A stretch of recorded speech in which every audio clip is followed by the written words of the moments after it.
All right. Good evening, everyone, and welcome to the final scheduled public meeting of the Halton District School Board. The date is, for the 2021-2022 school year, the date is June the 15th, 2022. It's so wonderful to see so many faces back in person this evening at the table. It's also so wonderful that we now have the tools that allow us to be flexible in our approach. Although many of us are here, we have also been able to work with those who are unable to be with us in person. This flexibility allows us to use a hybrid approach for this board meeting. And that means we will still be using Google to guide us through. So you will be using the hands up button for if you want to speak and our voting forms for when you want to vote. This will allow everyone at the table to have equitable access to voting on matters before us and the speaking opportunities before them. Again, as always, I'd like to remind you of the meeting rules of the road we signed back in December of 2018, that are guiding us through our meeting in a kind and efficient way. So I'm going to start with a roll call, and as always, I'm going to mix it up a little bit. So we will start with Trustee Gribbins. Present. Trustee Amos.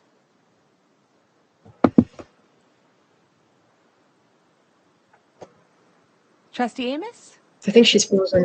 I'm here. Oh, I was frozen, sorry. That's okay. Good evening, everyone. Good evening. Trustee Bao. Good evening, everyone. Trustee Reynolds.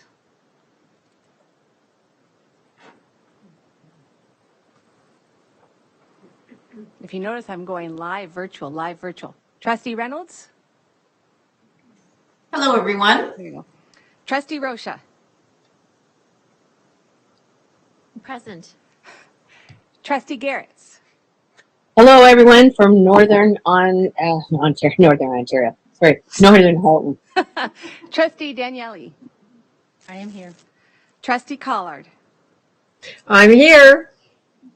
Vice Chair Al Harrison. Hello, everyone. Trustee Vigilankara. Good evening, everyone. And Trustee Oliver. Good evening, everyone. Thank you, everyone. Trustee Gray sends her regrets this evening. Director Ennis, can you let us know, although I can see so many of them here, who is here from senior staff? Thank you so much, Chair Shuttleworth, and I'm happy to report that we have the vast majority, if not all, senior staff here today in person in the boardroom for perhaps the first time in a very long time. Wonderful. Thank you so much. We will start with the land acknowledgement, and Trustee Vigilankara will be leading us through that. Halton as we know it today is rich in history and modern traditions of many First Nations and the Métis. From the Anishinaabe to the Attawandaron, the Haudenosaunee, and the Métis, these lands surrounding the Great Lakes are steeped in Indigenous history. As we gather today on these treaty lands, we have the responsibility to honor and respect the four directions: land, waters, plants, animals, ancestors that walked before us, and all the wonderful elements of creation that exist. We would like to acknowledge and thank the Mississaugas of the Credit First Nation for sharing their traditional territory with us. Thank you so much. Next, we are up to the agenda. Trustee Amos, would you like to make a motion to approve the agenda this evening? Yes, I would. Thank you very much. Thank you. And Trustee Oliver, would you like to second that motion? I will second. All right. Is there any discussion? Seeing none, is there any objections to approving the agenda? Again, seeing none, the agenda is now approved by unanimous consent. Quickly checking in, are there any declarations of possible conflicts of interest this evening? And seeing none, we are now up to items 2.0, delegations and presentations to the board.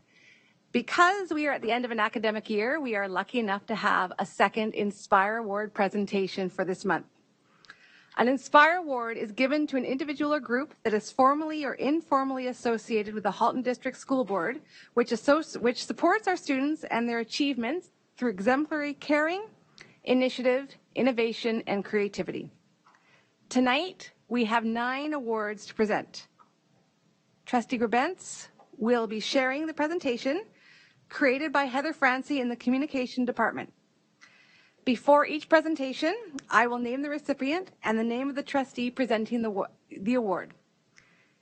Tonight, we will start with the Education Assistant Team at Frontenac Public School.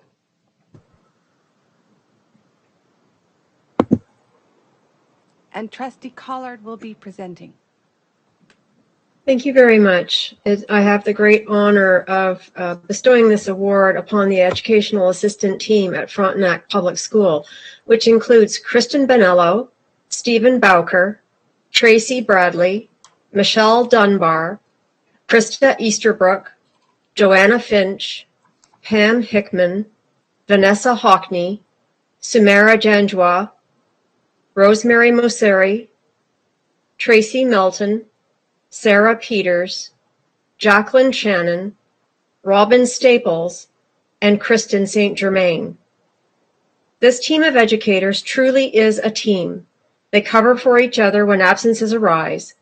They solve problems together to improve the school climate, and they always go above and beyond to put students first. This group works tirelessly to improve not only the educational standards of students, but also their social and emotional well-being. Tuned into the needs of Frontenac, they adjust their schedules and show tremendous flexibility to better the day for students, other teachers, and administrators. As true professionals, they have built programs that challenge students and are sensitive to their sensory, emotional, and physical needs. Congratulations. Thank you very much. Next up is Ron King from the Milton Staff Learning Center, and Trustee Daniele will be presenting. Thank you very much. It is my great honor to present this to Ron King. Ron is a custodian with the Dexterra Group who works at the Milton Staff Learning Center. Ron has worked with the HDSB for more than 2 decades. A resident of Halton and a graduate of the former E.C. Drury High School, he helped with the transition of the E.C. Drury building a decade ago to its current site at the Welcome Center and other board operational needs. During this transition, he helped support staff, hundreds of students, address classroom needs, and often worked extra hours to ensure everything went smoothly. In addition to supporting the Welcome Center, he assists HDSB staff at the Milton Staff Learning Center, including Gary Allen, Hopes, and Student Services, all located at the same site.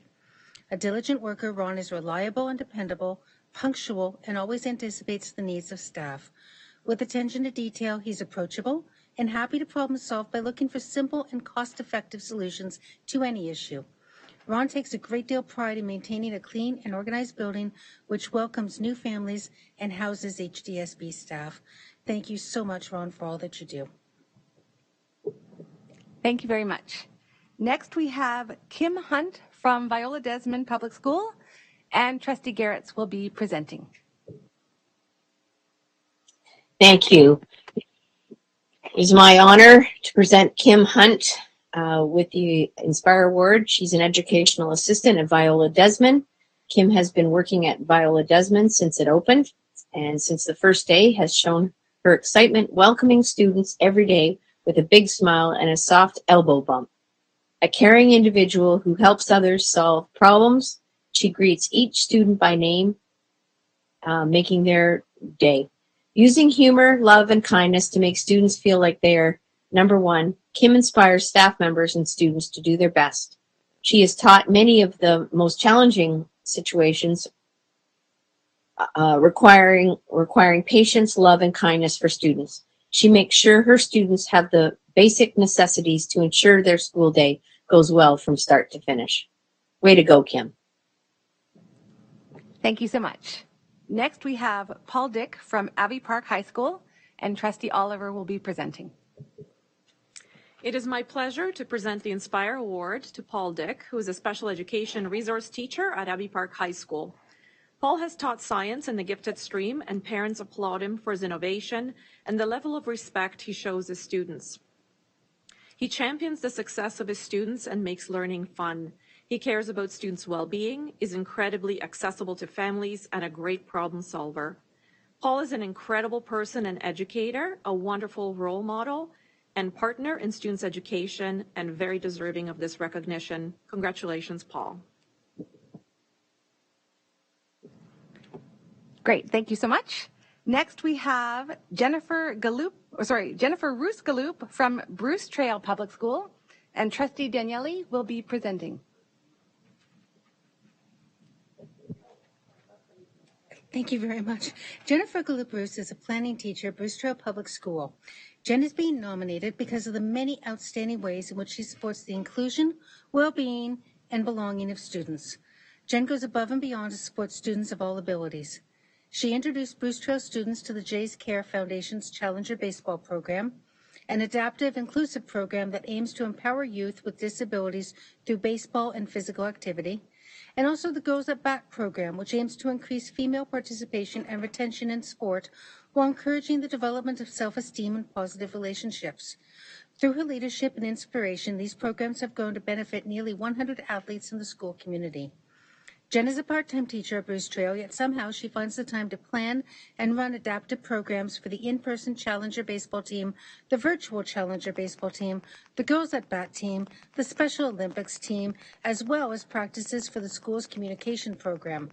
Jen's positive demeanor, hard work, and willingness to make sure all students at school have an opportunity for meaningful participation in extracurricular activities not only contributes to the positive mindset, development, and well-being of students, but also to staff. Jen is a truly inspiring educator, colleague, and community member who consistently strives to give the student community outstanding personal development opportunities. Wow, that's pretty amazing, Jen. Thank you so much and congratulations.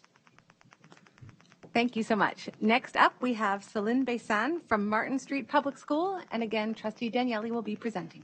Thank you so much. Celine Bessan is a teacher at Martin Street Public School. Celine has been instrumental in supporting learning recovery among students who have struggled during remote learning over the past 2 years. From helping with social issues to navigating friendship, Celine helps students and their families with strategies for regulating emotions. She has helped her students learn to build positive relationships, manage frustration, and communicate with kindness. She's a huge support for students when it comes to navigating their relationships with each other and always acts with extreme patience and kindness. Celine is an inspiration to staff, students, and families. Congratulations, Celine. Thank you for all that you do. Thank you so much. Next, we have Kara Greenslade from Aldershot High School, and Trustee Reynolds will be presenting. Thank you. I am honored to present the Inspire Award to Kara Greenslade, teacher at Aldershot High School. And I'm also pleased to read a snippet of the nomination that was submitted on her behalf. Everyone who knows Kara speaks very highly of her and her ability to engage and encourage students and form genuine connections. She goes above and beyond for extracurricular activities and helps make sports programs possible for all students. Students previously reluctant to try a sport have decided to play thanks to Kara's encouragement. Her support of the SHISM program at Aldershot has helped so many students and provided so many opportunities, engaging them through creativity, interest, and hard work. Kara continuously advocates for students and their well-being and does everything she can to provide meaningful and engagement opportunities. Congratulations, Kara. Thank you so much. Next, we have Jennifer Patterson from Garth Webb Secondary School, and Trustee Oliver will be presenting. It is my pleasure to provide the Inspire Award to Jennifer Patterson, a teacher at Garth Webb Secondary School. Jennifer is a role model for students in and out of the classroom. She has created an inspiring environment where students thrive both in their education and creativity. Students say she motivates them to find their passion and pursue their dreams. Jennifer's influence extends beyond the classroom.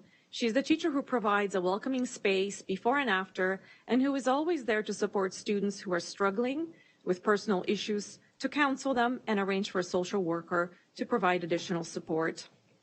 She demonstrates exceptional care for her students' passions and provides ways to celebrate the achievements outside of the classroom.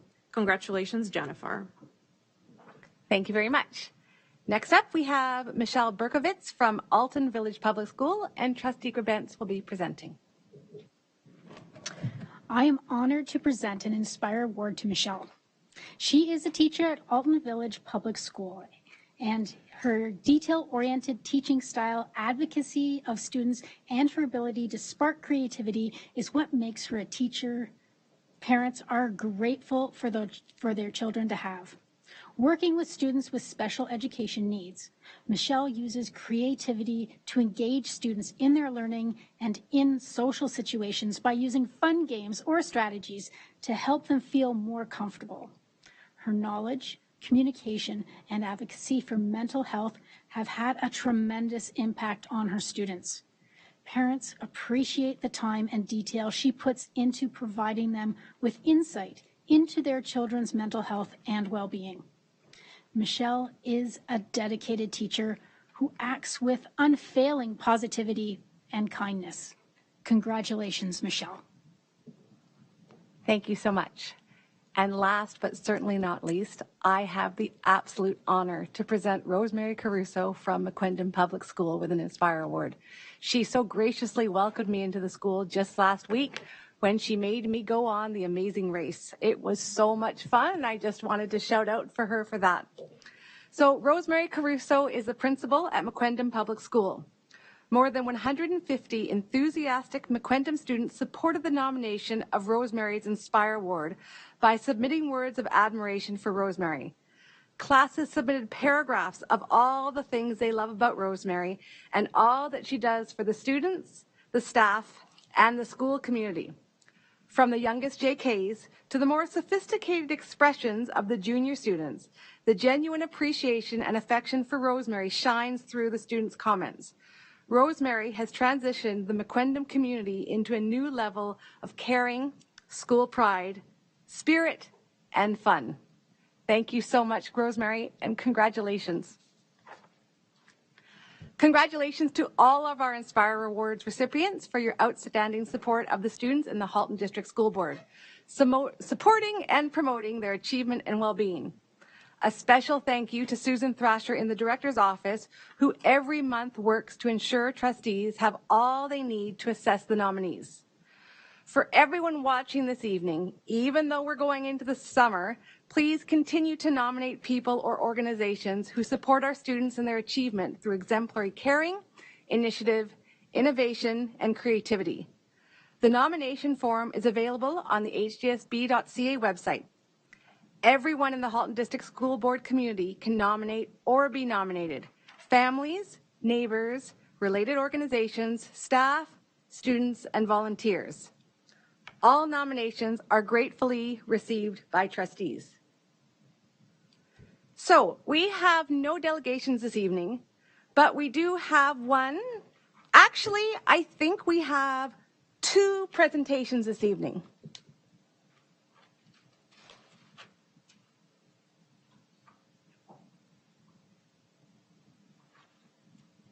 Hold on.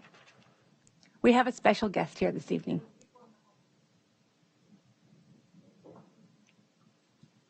There she is. Awesome. So this is Andrea Taylor from Gary Allen, and she has a special presentation this evening. Andrea, you go to the seat there. Wonderful. Hello, David. Oh, this one or this one? Doesn't matter. Okay. I thought I would be standing. So this is a special presentation. He's probably going to kill me, but when you want to talk about inspiration and what inspiration means, it means that what your vision has been resonates with people and students and staff for years well beyond your time. Over 15 years ago, David Bogue was the principal of Gary Allen, and he had a vision for woodworking classes for students in alternative education. He named it TREX. It continues today. It has assisted hundreds and hundreds of students who have otherwise been disengaged. It brings them to the school. It engages them in their learning. And on behalf of Gary Allen and its students and staff, I wanted to present this, made from the TREX class that says TREX 2022. David, you have inspired people of all ages with your vision and program for what students need to succeed. So on behalf of Gary Allen, thank you very much.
Thank you, Andrea, for coming in.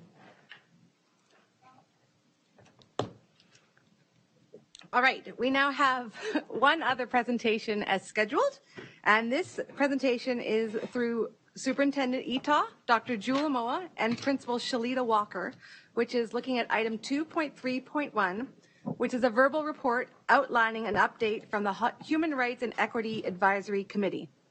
The floor is yours. Thank you, and through the chair, wanted to thank you for this opportunity. I've asked Assistant Principal of Equity and Inclusion and Human Rights, Indigenous Rights and Education, Shalita Walker, to join online today, as of course, as well as Dr. Jewel Amoa, because they've both been instrumental as we have really charted a new path with respect to the monitoring of our Human Rights and Equity Action Plan for the Halton District School Board. It was just over a year ago that we pulled this committee together. We had tremendous interest from the public. The purpose of the committee was to have a diversity of staff, but more importantly, of community members. And we have one of those with us this evening, and I'm going to ask her to speak in a moment. Her name is Kimberly Cato. She's also one of our co-chairs, and she's joining us virtually online this evening. But before turning it over to her, of course, the key, I guess, a goal of the committee is really to monitor on an ongoing basis our human rights equity work across the system, and specifically the initiatives within our action plan. And so since the focus really of that committee is centering community voice, and particularly diverse community voice, I now wanted to basically hand things over to our representative and just really outstanding co-chair. It's been an absolute honor to work with Kimberly, as well as Tabassum Wine. They were our two community co-chairs. Unfortunately, Tabassum cannot be here this evening. But over to you, Kimberly, in terms of updating the board from your perspective. Hi, thank you very much, Robert, and board, for this opportunity to share and to come on and just say genuinely thank you. I received notice of this committee forming, probably about a year and a half ago. And was really excited about the prospect of participating in this committee, particularly because Halton District School Board is the place that I have always been educated. I have lived in Oakville since I was 8 years old, moved here in grade 2, and went through public school, then high school, and jumped out, of course, to Sheridan and then U of T. But my education was really formed here at Halton District School Board. And to be honest, as a Black youth in Oakville, not every one of my experiences were positive. There were challenges and difficulties along the way, particularly in being able to identify with those who were educating me, because I didn't see myself represented in the teachers or the principals or those who helped in the classroom. So when this call came to me and the opportunity to actually make a way or make a change in the school system that I bit my teeth on, I certainly jumped at the opportunity. As I was growing up and battling various challenges, I often dreamt of different ways things could be, how I would have liked to envision things, or how I would have liked to have the experiences in the classrooms that I was not having. Some of them were actually built on the backs of very positive experiences that I had in the classroom. Experiences in which I was seen, where I was applauded, where I was accepted, where the things that made me different were not viewed as less worthy and less worthy, but actually something to be rewarded and spoken about and uplifted. And those opportunities within the Halton District School Board really fueled my envisioning when I encountered situations that were not so positive, because I knew it could be different. And so coming onto this committee, I'm excited about the opportunity to make differences, to make change, to actually forge a way forward that is more positive and more rewarding and beneficial for all those who come through the school system. Whatever the difference may be, it needs to be acknowledged and held up, not as a hindrance, but as an opportunity to learn differently, to teach differently, to explore this world and interact in our communities in a way that we haven't done up to this point. So the work that we've been able to do over this last year is really predominantly relationship building, understanding who we are at the table, understanding what our unique differences are and how we view the situation at hand from a different perspective, and coming up with a plan and an action to move things forward in a way that does center diversity and applaud inclusion. So thank you for this opportunity to share what brought me to this work. Thank you for the report that actually came out of the work that we've done this year. And thank you for the opportunity to let you know that we're all excited about this way forward. Thank you, Rob. Thank you, everyone. Thank you so much, Kimberly, for your leadership of the committee this year. It's just been phenomenal, and I'm looking forward to hearing of the amazing things to come. We have two trustee representatives on the committee, and I was just wondering if either of them would like to speak at all about their experiences. Trustee Amos, Trustee Garretts. Thank you, through you, Rob. And Kimberly, thank you so much for your kind words and openness. That is what this committee is all about. I truly feel it has been an honor to this point to be sitting on this committee. The openness, the honesty, and the safeness of it all. I mean, there's staff that sit on there and they feel safe to say what they need to say. And so do the other committee members, I believe. And we're doing good things. There's lots of work to be done for sure. And I know that going forward, there will be lots done, but it really and truly is unique, and it's great work. That's all I can say. Kelly? Both Trustee Garretts and Kimberly have said a lot of what I was thinking. This committee has been very impactful. And as I said to the committee, this is only just the beginning. Some of the committee felt that we should have been further along, but we have actually come a long way in a year. And the people on the committee, as Heather said, felt it was a safe space and they could discuss the concerns they had. And you know, it was some really good dialogue and discussion. And when we were discussing the way forward, they did bring different perspectives to it, and it was really eye-opening. And we tried to share some of that over the year, but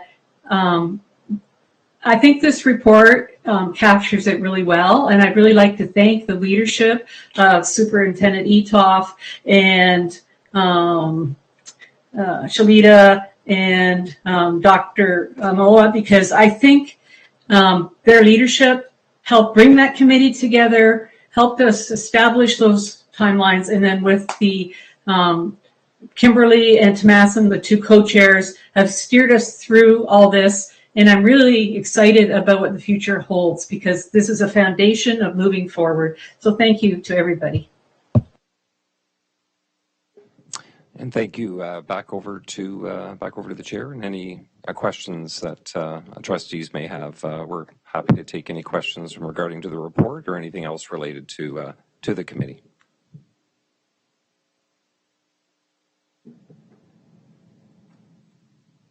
Do any trustees have any questions regarding the outline of really the foundations of the committee that you spoke of?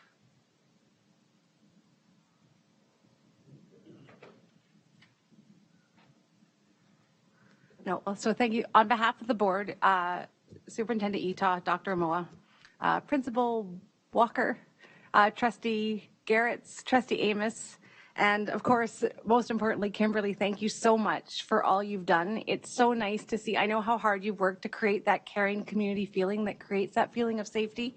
Also, I know you've strove to have those unheard voices heard.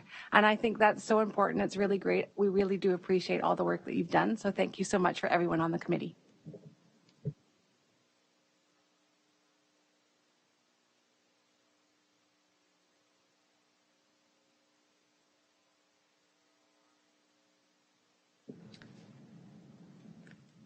Great, thank you so much. What a wonderful presentation. Great way to start the meeting. 2 presentations. We're now up to the consent agenda, both for approval and for information. There's quite a few items. I'll read through them all. There's the Halton District School Board minutes of June 15th. There's the order paper. There's the board report schedule for 21-22 and 22-23. An administrative procedure update, a quarterly capital update, an interim operating and capital financial report. And that is it. So I'm going to quickly put the motion on the floor and see if there are any items that need to be pulled. So be it resolved that the Halton District School Board approve and receive information for the consent agenda for the items for June 15th, 2022. Trustee Reynolds, would you like to move the motion to deal with the consent agenda? I sure would. Thank you. Wonderful. And Trustee Rocha, would you like to second that? Yes. Great. So are there any items that anyone would like pulled?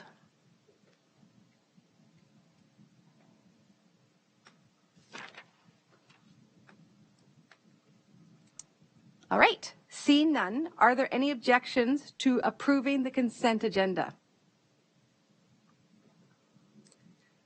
Wonderful. Seeing none, the consent agenda is approved by unanimous consent.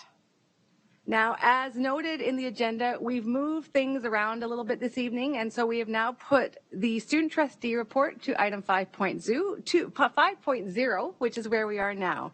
So Trustee Bao and Trustee Vigilankara, do you have a final report for us this evening?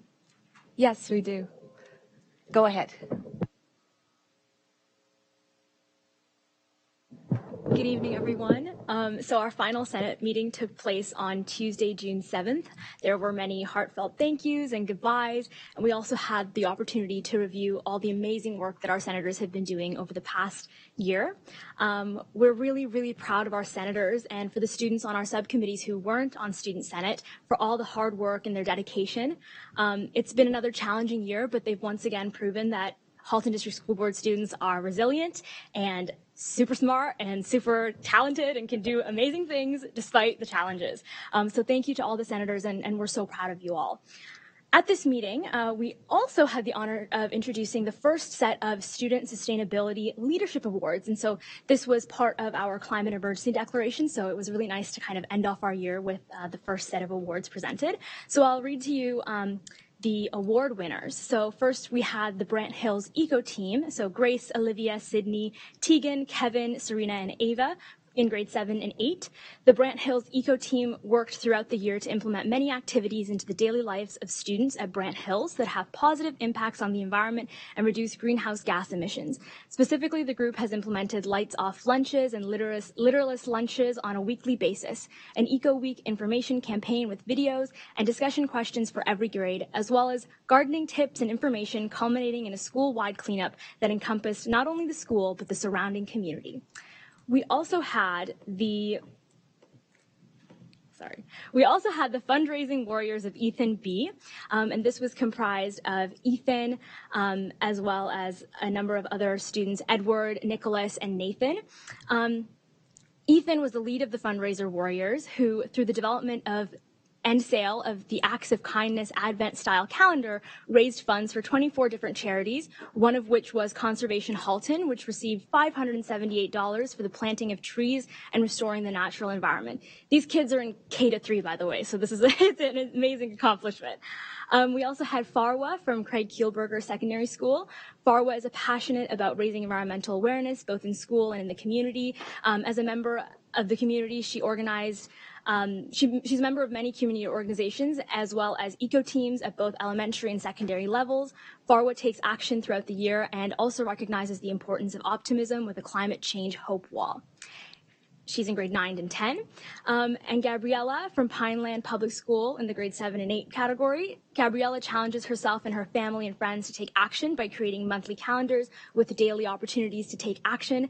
As a keynote speaker at the LSF Climate Action Youth Forum, she challenged youth to take small steps towards a more sustainable future. We also had Lily from James W. Public School, grade 7-8. Lily took on Earth Day as an opportunity to raise awareness of the importance of caring for our environment. She engaged the entire school through presentations and organizations of an Earth Day cleanup, and she worked to plant gardens with younger students. Lily led the eco team through engagement, awareness, event planning, and an implementation process that was inclusive of everyone. And lastly, we had Tommy, a student from Iroquois Ridge High School, grade 11-12. And Tommy was the co-lead of the Iroquois Ridge High School Green Team for the past 2 years. Through the shutdowns and the virtual learning, Tommy kept everyone engaged with online presentations and socially distanced outdoor meetings. Tommy led the Eco School certification process, they're going for platinum, and included activities throughout the year such as cleanups, used clothing drives, tree planting, and even the creation and placement of birdhouses. A goal of Tommy's this year was to expand the Green Team and leave it vibrant and viable with students from all grades. Under Tommy's leadership, the Green Team is stronger than ever before. We also had the honor of presenting two very special Student Sustainability Leadership Awards to the two students who actually led the creation of the Climate Emergency Declaration back in 2020, Luca and Claire. Luca's in college, but he came to our Senate meeting, and we were super excited to present him with the award and Claire with the award. And we just thank them so much for all the work that they did to make that declaration possible. In terms of Senate, there are a couple things that are happening over the summer. Our Equity and Inclusion Subcommittee is teamed up with our Mental Health Subcommittee to work on an anti-bullying initiative, which includes a poster competition. We'll also be working on a couple mental health video projects through the summer so that we can add to our growing collection of resources for students and well-being skills videos. With that, I will pass it over to Trustee Bao to continue our report. Thank you, Trustee Villankara. Yesterday, Trustee Villankara and I were back at the board office filming with Communications Officer Meisner for a student trustee elections video. We were able to get some senators and help us with filming who had the opportunity to check out the boardroom for the very first time, and hopefully more to come in the future. The Senate is wrapping up final projects with the Student Senate newsletter, and also over the summer, the Learning and Achievement Subcommittee will be working with Mrs. Galley on the Pathways panel event that will be happening in the fall. Looking back on this past year, there are many things that I would like to highlight. Trustee Villankara and I started off the year reviewing the dress code AP and filming a video to promote the new AP. In terms of Senate, our Equity and Inclusion Subcommittee has worked on and is currently working on a menstrual product awareness and equity piece, bullying prevention and intervention poster contest, introduction to bullying video, bullying prevention and intervention plan recommendation and video, and for our Learning and Achievement Subcommittee, they worked on a peer mentoring project, and they've started and are continuing to work on throughout the summer a Pathways panel and post-secondary resources through Instagram stories.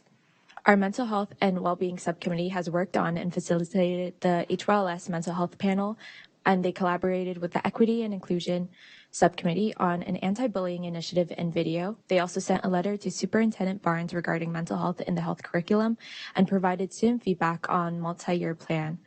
And they also provided feedback on student mental health and well-being on the HSB website, which is a work in progress right now. Our environmental subcommittee worked on Earth Week activities, eco-friendly items list, waste disposal bin check, environmental perspective survey, sustainability leadership awards, and our Oakville Senate worked on an Oakville volunteer portal.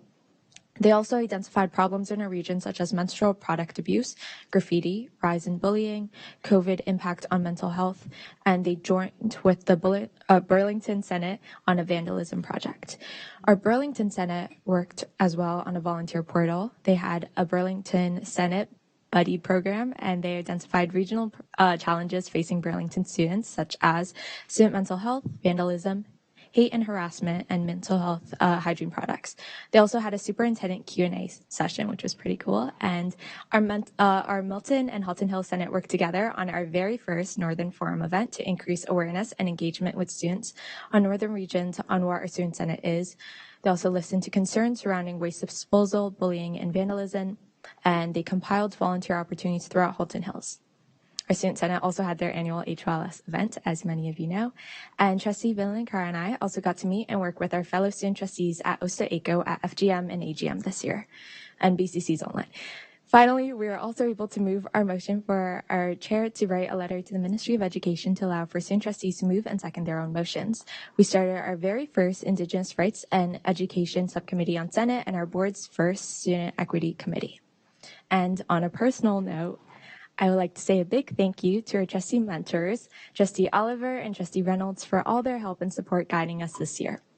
I really appreciate and I will miss our weekly meetings and check-ins and all the guidance and wisdom they have imparted on me.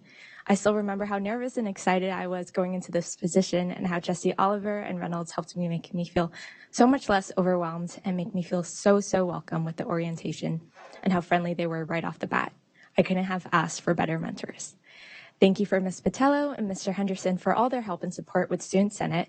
Genuinely could not have done it without you, whether it be sharing your screen for Student Senate meetings or helping us get everything together for the meetings for HRLS and for the Northern Forum. I would also like to thank Associate Director Bogue for all that he has done with the Senate this year.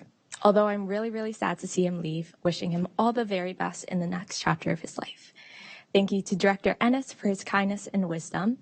This was my very first year as a student trustee and Director Ennis's first year as a director, and I am so grateful that I got to serve my term at the same time as someone who sees the very best in people and inspires everyone to be better human beings.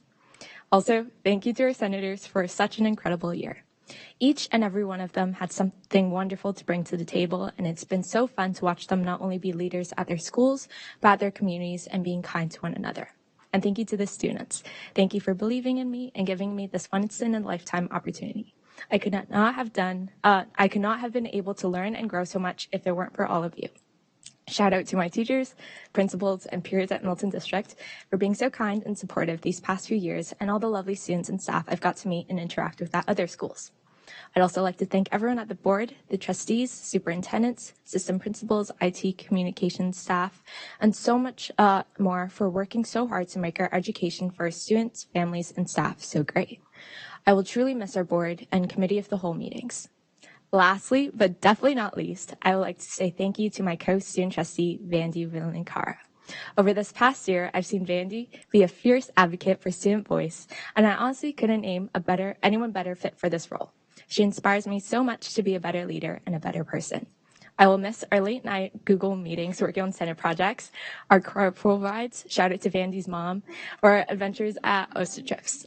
I'm so grateful that I got to work with her and learn from her, and that she's been my teammate, but above all, my friend. I think I can speak for all students when I say that the board is very lucky to have someone like you. As Trustee Villankar and I leave and enter the next chapter of our lives, I'd like to introduce our incoming student trustees that we have here with us tonight, Trustee Ruggiero and Trustee Wang. Having worked with them this past year on Senate, I know that the HSB is in very good hands.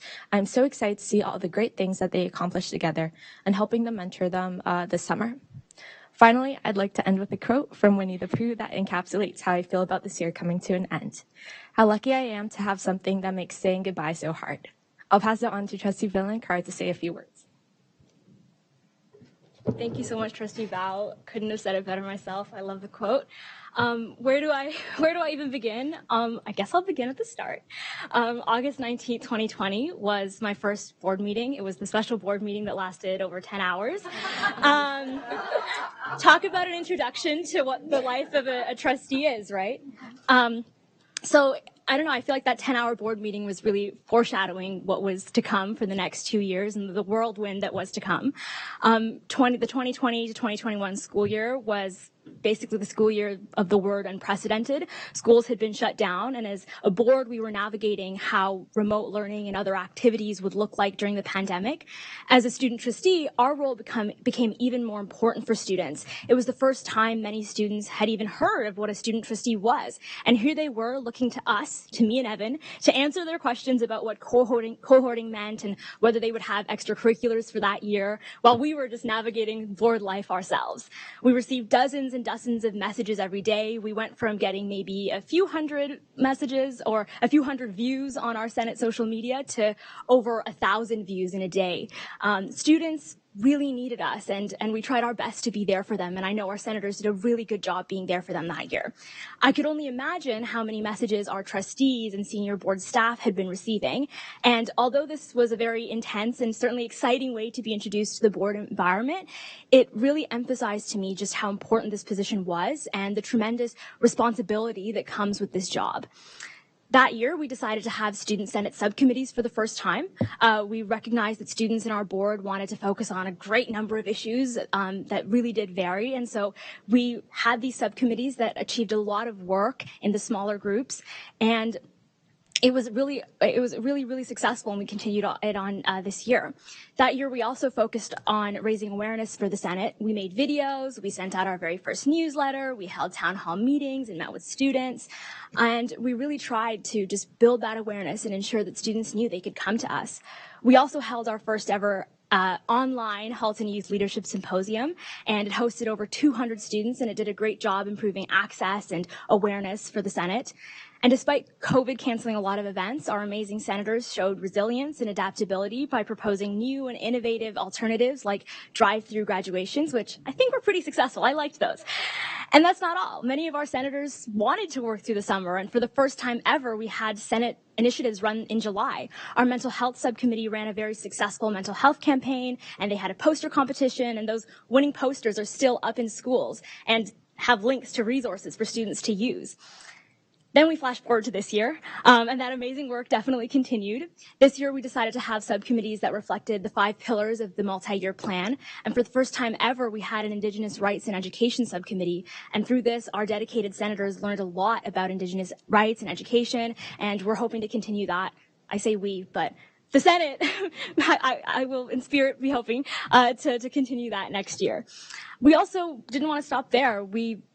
Awareness was only the beginning. We wanted to improve access. And so this year, for the first time, we had students outside of the Student Senate come and join our subcommittees and help out.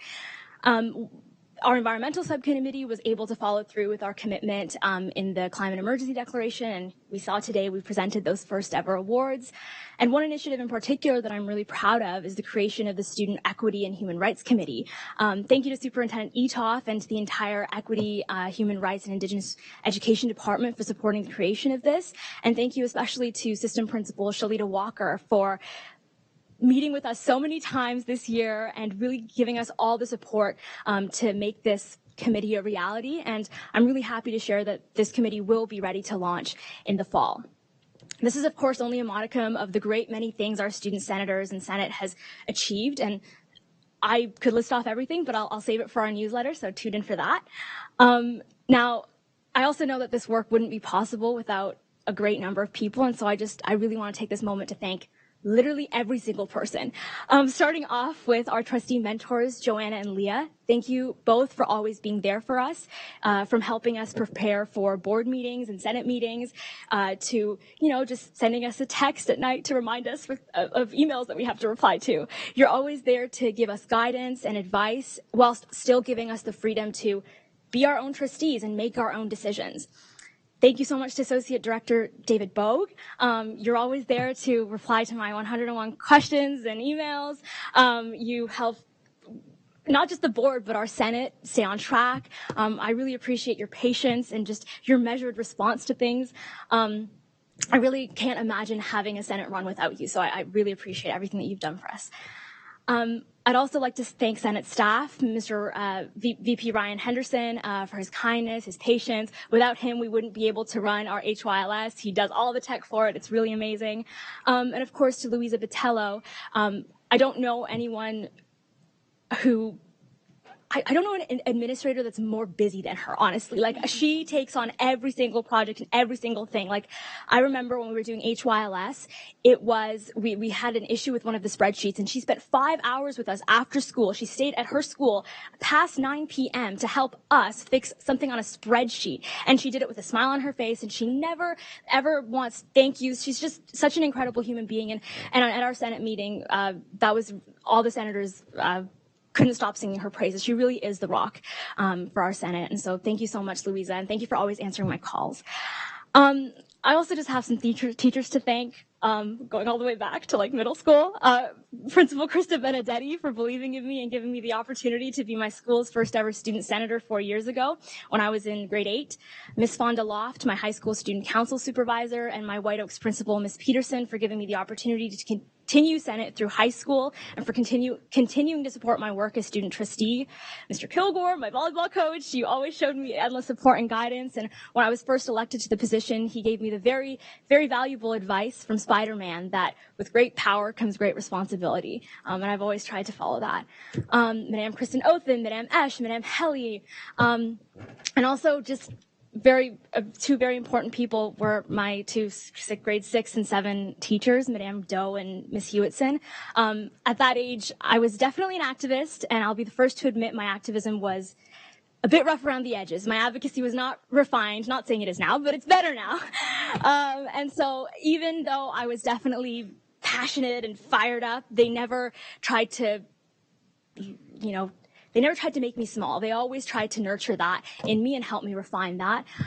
Especially, Mrs. Hewitson, she unfortunately passed away over a year ago, but she showed me what it meant to be a strong leader and a strong woman. And it's, I really do owe it all to her. Because if it weren't for her, I wouldn't have become a student senator and been in this position today. No, I don't cry.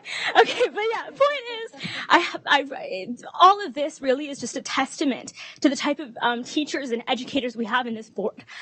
Because I would not be here had it not been for every single one of those educators going above and beyond for me and for their students. And so we're really, really fortunate in Halton to have these kinds of educators and to have an amazing senior team and trustees who really do care about what they do. And I really, really, really appreciate it. A couple board staff that I also want to shout out. Michelle Bates, your patience and kindness and support with all these projects that we do with mental health. Thank you so much. Becky Mantonin, you and your team of social workers have helped us with all the initiatives that we do on Senate. You made HYLS so much better. Thank you.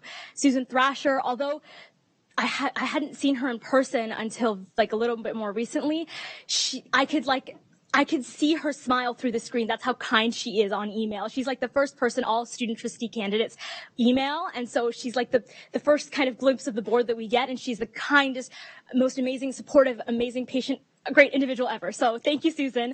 Shout out to you. You do so much work for us. Thank you to the communications and IT departments. We have also one of the most kind of patient communications and IT departments in the world. I can't even begin to estimate how many emails I've sent each and every one of the members of that team. Marnie Denton, Jason Meisner, Heather Francie, Kevin Raposo, Summer Sweetman. Thank you so much for never saying no to our projects, for always, despite how busy you are, always being willing to help us and work with us. The work that you do truly does make a difference in students' lives. So thank you so much. And thank you to senior staff for always being there to answer our student questions and for coming to our Senate meetings and for supporting us. Again, you all go above and beyond for us. I just also want to thank Curtis. Thank you, Curtis. I met you this year. I can't believe you've not even been our director for less than a year. You've made such an impact. Something I really admire about you is that you're never afraid to admit when you think we've made a mistake or to take accountability. And I think that that's one of the greatest strengths that you can have as a leader. You've been with our board, again, for less than a year, and I already see the impact that you've made, and your leadership inspires me greatly. So one thing I also appreciate about you is that I really know when I'm speaking, you're truly listening. Like, you truly care about what I have to say and what everyone in the room has to say. And that makes such a difference to us. You take us seriously as students. And I'm jealous of Ethan and Cindy. They get to keep working with you. So thank you so much for everything that you've done, seriously. And of course, to the Board of Trustees, I'm so honored to have the opportunity to work with all of you fantastic and powerful women. Every board meeting, I see how you come ready to give your best. You never care how long it's going to take. You're ready to go through every single detail, line by line. I'm so inspired by that, and I've learned so much from all of you women, powerful, amazing, strong women. And I think, again, Halton is really, really, truly lucky to have you, Margot. You have been so supportive. Like, since day one, you were there at the student trustee elections. I'll never forget that. And throughout the year, throughout the year, you always showed us support. You came to HYLS, everything. Like, seriously appreciate it so much. Donna, like, come on, you always support us through all these years. Like, we're so lucky to have you. Andrea, I can go through every single person. Andrea, like, again, when you were chair, you were always checking in with us. I really appreciate, like, just the emails that you would send and how you kept us all in the loop. I don't know how you managed to do a job and take care of your kids, and just all of you, like, how you managed to balance it all with being a trustee. Tanya and Amy, this year especially, you've been so helpful. Like, you're the policy whizzes, and I've learned so much from you. And I'm so inspired by all of you. Heather, Jean, thank you for everything that you've done and for always replying to my emails and for supporting us. I really hope I'm not missing anyone, but point is, everyone's amazing. And lastly, thank you to the students of the Halton District School Board. Thank you for trusting me to do this for the past 2 years. Meeting students has been the highlight of my job as a trustee, having town halls, just hearing from students, meeting with them on Google Meets. It's the best. Thank you even to the boys that would call me CEO of HDSB. That was not a compliment. But it really did mean a lot to me. And learning from all these, like, I've learned from all of you. And I know that Halton is in good hands as we move forward. And I guess I'll just wrap up. I mean, when I ran for student trustee, Margot, you said I had that ball. I was talking about how I don't want to drop the ball and I want you to pass me the ball, and now I have to sort of let go of the ball, and it's hard to let go of the ball because I really don't want to. But I'm so confident in Ethan and Cindy. They were such amazing senators this year. I feel just honored to be passing the ball on to them. And I think if there's one thing I could leave the board with, it's to take heart, to do everything you do with heart. I know everyone here does that, and I just think it makes such a difference. Thank you all for this opportunity and for listening to me ramble on. I know, again, Halton is in good hands, and I wish everyone all the best. And thank you from the bottom of my heart.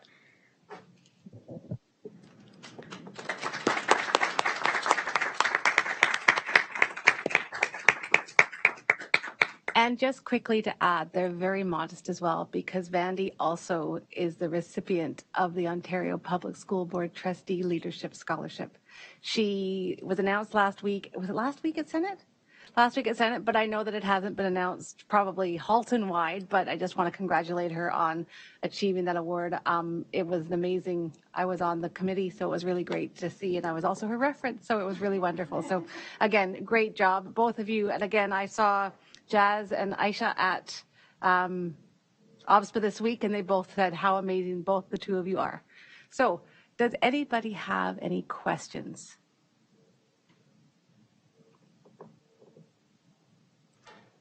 So as this is the last meeting for Trustee Bao and Trustee Vigil-Ankara, I wanted to take a moment on behalf of the board to thank you for all the hard work that you've done over the past year or two. I know I've said it many times before, but you have both been an inspiration for me. And I'm always in absolute awe of the dedication, the determination, and the perseverance that you have both shown us over the past years. You have done such great work for students of Halton District School Board. And you've not only listened to the voices that are heard, so the Senate voices, you've also made space to listen to those unheard voices. And that is so, so important. It's such a valuable legacy that you've left us to continue on with. And Cindy and Ethan, you've got some big shoes to fill. So thank you so much. And I'm now going to pass it over to your two student trustee mentors, Trustee Reynolds and Trustee Oliver, to say a few words. Well, Trustees Bao and Vidyalankara, this is a bittersweet moment. It's hard to believe that we are wrapping up this school year. And for you, that means moving on to post-secondary education. Congratulations to you both on a tremendous term as a student trustee. You are leaving behind a wonderful legacy in our school board. Vandy and Casey, Trustee Reynolds and I, as your trustee mentors, would like to acknowledge the incredible job you did representing the HDSB student body, carrying out the goals that you set out and that the Senate set out, and addressing all the student issues as they arose. From the start of the year, you very diligently listened to what the students were saying. You worked to ensure that equity, inclusivity, and the well-being of all students was always at the forefront of all that you did. You both started out the year with a number of issues and topics that you wanted to tackle and work through with the Senate. And by the end, we believe you accomplished that and more. You were not afraid to reach out to staff to look for ways to share your insights and seek opportunities for collaboration and guidance. And the two of you worked really well as a team, quite impressive teamwork indeed. We also want to applaud you for the wonderful job you did in providing leadership to the Senate. From the start, you made sure that all senators felt welcomed, comfortable, and included, and especially as this was all in a virtual environment. The farewells and accolades at the end of the final Senate meeting were all a testament to your leadership, inclusivity, and generous hearts and kindness. Thank you very much for your dedication to your role and to all the HDSB students. And now over to Trustee Reynolds. Thank you. Trustees Vidyalankara and Trustee Barrow. Not only did you amplify student voice at the board table, but using excellent governance approach, you got many motions on issues passed at Senate, brought them to this table, and even moved them onto the provincial table and in front of the Minister of Education. All the while, keeping up your studies and looking for opportunities to insert student voice at this board table. Each meeting, including tonight, you captivated trustees and staff with your collaborative student updates. Vandy, thank you for your 2 years of trustee service, setting high expectations for leadership, empowering student senators, including those who are not senators, coaching them into unfolding their passions to serve this system. Casey, thank you for your commitment to continuous improvement and your grace. You both left this space more inclusive, more welcome, and definitely more powerful than when you started. We appreciate your service to the Senate and at this board table, and we fully expect that one day you'll return to connect with our board, to share your experiences as a beacon for others to follow. So on behalf of all the trustees, we have a small gift for you as you launch into your post-secondary studies abroad. Best wishes and congratulations from us all.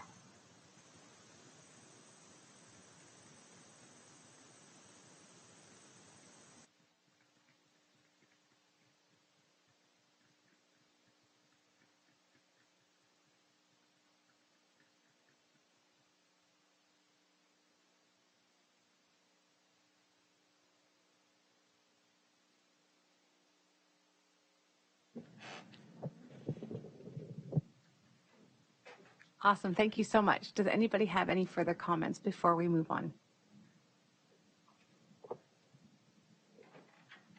Okay. Vandy and Casey, thank you so much. We will miss you. Okay, so now we are up to item 6.0, items for ratification or action, and starting off with business transacted in private session. Vice Chair Harrison, do we have any business from private session that requires approval? Yes, we do. We have 2 items. Go ahead, please. Okay, thank you. Through you, Madam Chair, be it resolved that the Halton District School Board approve the resolution from the Halton District School Board meeting in private session June 15, 2022, respecting property matters, Report 22082, and I so move. Thank you very much. Trustee Collard, would you like to second that motion? Yes, thank you very much. Thank you. Is there any debate?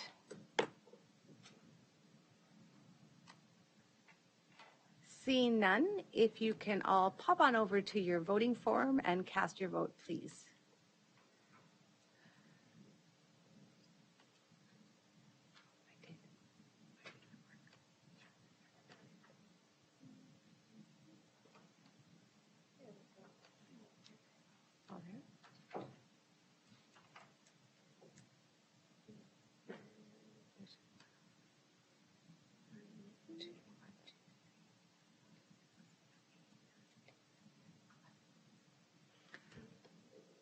And that carries unanimously. Oh no, Christine's not here.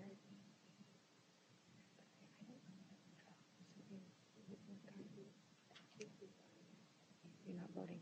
It's private. So yeah, that carries unanimously. Okay, thank you. Item number 2, through you, Madam Chair, be it resolved that the Halton District School Board approve the resolutions from the Halton District School Board meeting in private session June 15, 2022, respecting property matters, Report 22083, and I so move. Thank you. Trustee Garrett, would you like to second that motion? Yes, I would. Thank you very much. Thank you. Is there any debate? Seeing none, if you can pop on over once again and cast your votes, please.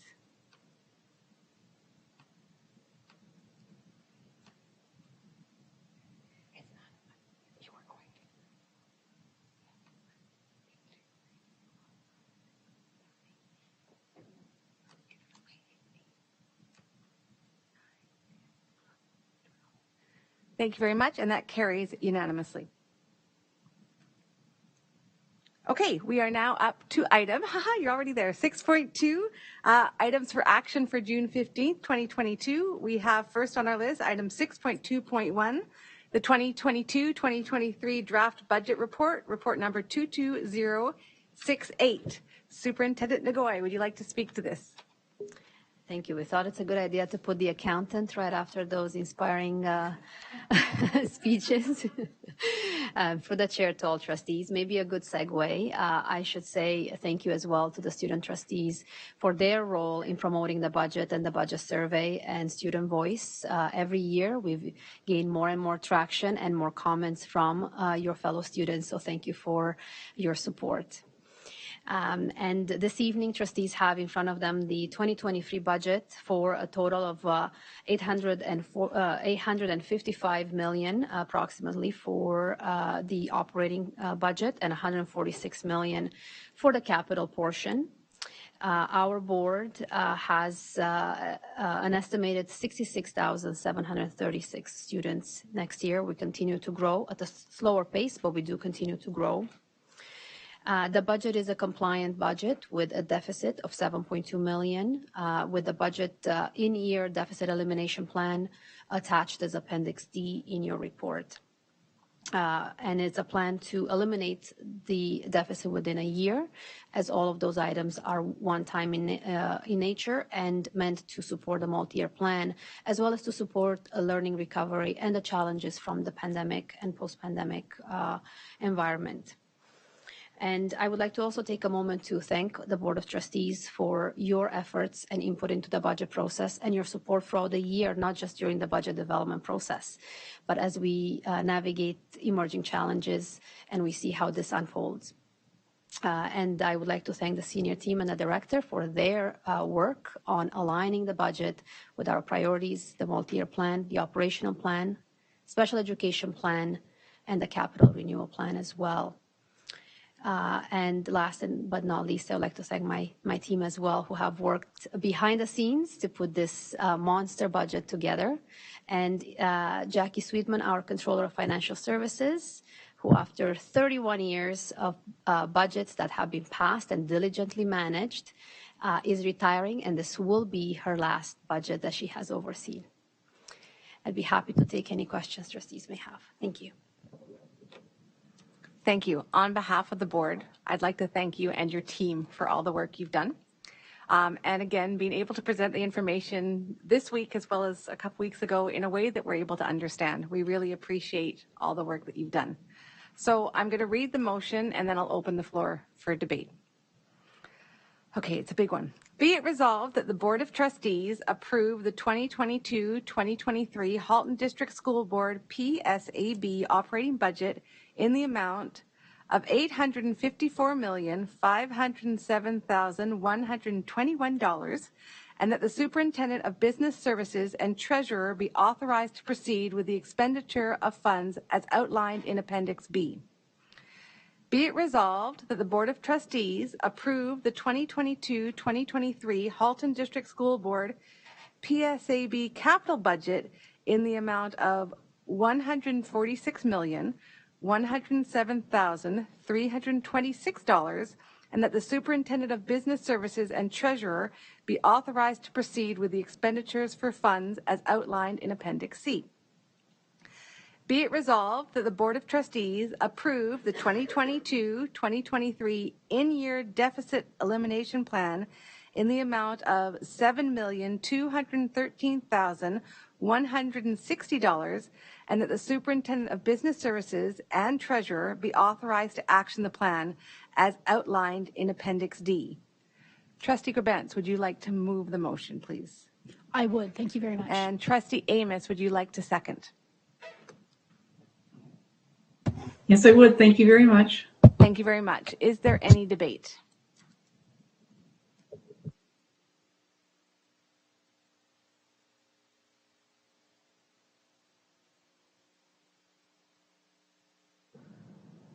All right, seeing none, if you can pop on over to cast your votes, please.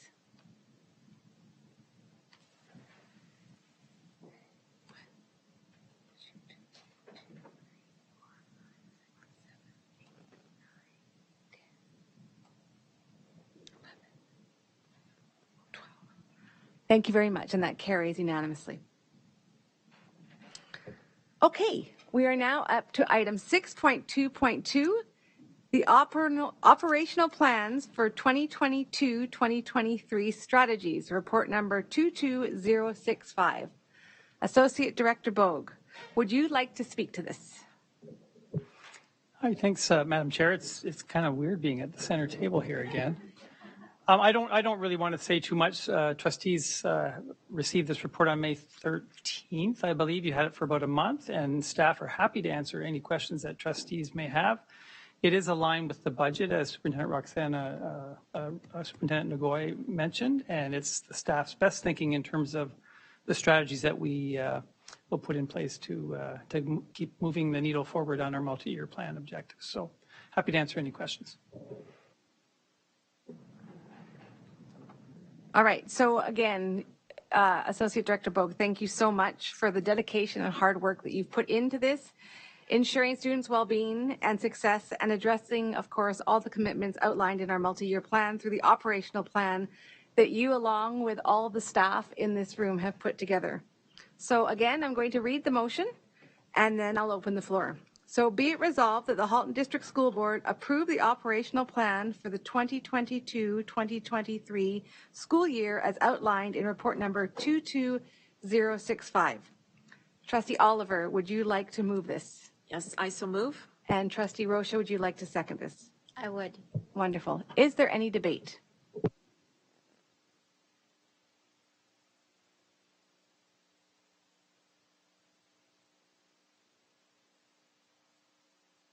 Vice Chair Harrison. Thank you. Through you, Madam Chair. On page 6, related to learning and achievement, I believe, at the bottom there's the multi-year plan goal to promote innovative strategies that connect learning to the world and prepare students for a dynamic future. And I'm just thinking of all of the input that we had through Reimagine Forward, where people were suggesting that a way to do that would be to further involve members of the community who have particular expertises and are certainly more than willing to jump in. Some schools host career days, some schools do other sorts of things, but I think there are maybe for consideration additional resources and people out there that are, especially at this time and in this age era, post-pandemic, hopefully soon, that are willing to contribute to either their students' education or students in their community. Through you, Madam Chair, to Vice Chair Harrison, thank you for that suggestion. I think that's a great suggestion. And I also would make a commitment that as staff, we will certainly look at the data collected through Reimagine Forward. It was an outstanding initiative that trustees led to gather some insights from our communities. So not only, considering community voice and student voice, but other thoughts that were shared through that process are something that we can certainly have a look at as well as we move forward. That data wasn't quite, I think, formulated at the time that the operational plan was put in place. So, we're always open to looking at new information, and we would certainly be happy to do that. Thank you. Are there any other questions for Associate Director Bogue?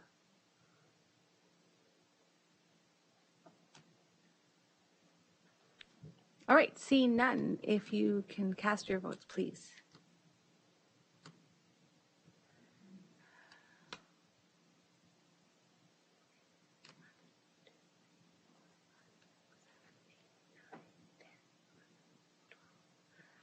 Thank you very much, and that passes unanimously. Thank you very much, Associate Director Bogue.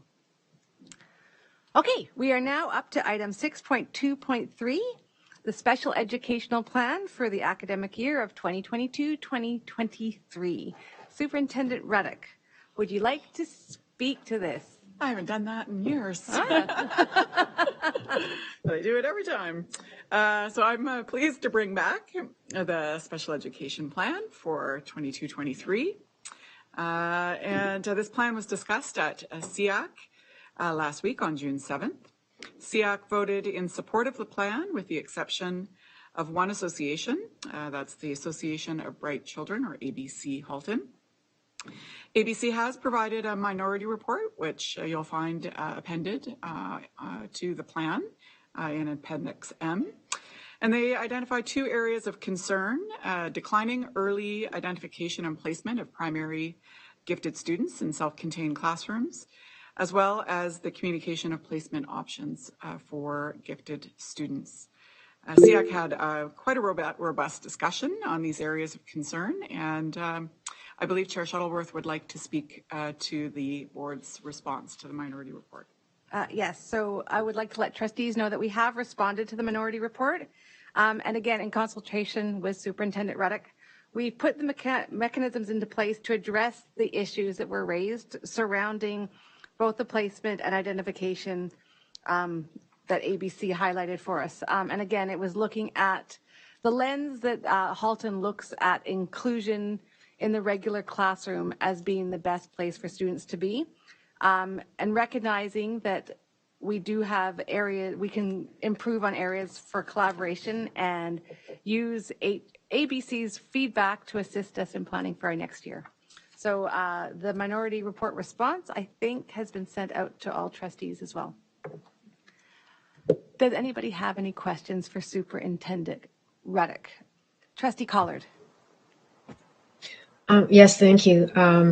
This is the second year in a row that ABC has voiced concerns over the communication of the various options available to students who are identified with giftedness. I am concerned because I know that this has been actually ongoing for a number of years. Back when I was a member of SEAC, this was often raised as a concern by ABC. And I'm heartened by hearing the chair's response, and I did receive a copy of the response letter and I read it. I would like to know from the superintendent's perspective, what measures can be taken to make the pathway clearer for families who are trying to negotiate that pathway. It's a scary time for parents when they're trying to figure out how to help their student. And a lot of times students with giftedness are misunderstood. I think parents struggle, and I'd like to know what measures you're going to put into place to make this pathway a little bit clearer and easier for families. Thank you. Through the chair to Trustee Collard. This is an area that we've been working on all year, and in fact, we've collaborated quite closely with ABC and all of SEAC on really expanding and clarifying what the problem-solving pathway is and all the steps within that pathway. So both in the special education plan as well as the Working Together Parents Guide, you'll see much more information on the steps of the problem-solving pathway and the possible outcomes in that pathway. The team is going to be working on a video next year that can be used with parents so that parents can also understand beyond the print documents how to engage in the problem-solving pathway. And we hope with a return back to a more normal school year, we'll get back to more CERT learning to really build that fidelity across our schools in following that problem-solving pathway. Thank you very much for that. Thank you. I'm just going to quickly read the motion. Be it resolved that the Halton District School Board approve the special education plan for the 2022-2023 school year. Trustee Garretts, would you like to move this? Yes, I would. Thank you. And Vice Chair Harrison, would you like to second?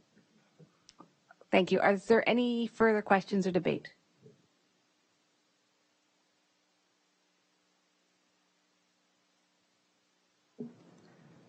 Wonderful. Seeing none, if you could cast your votes, please.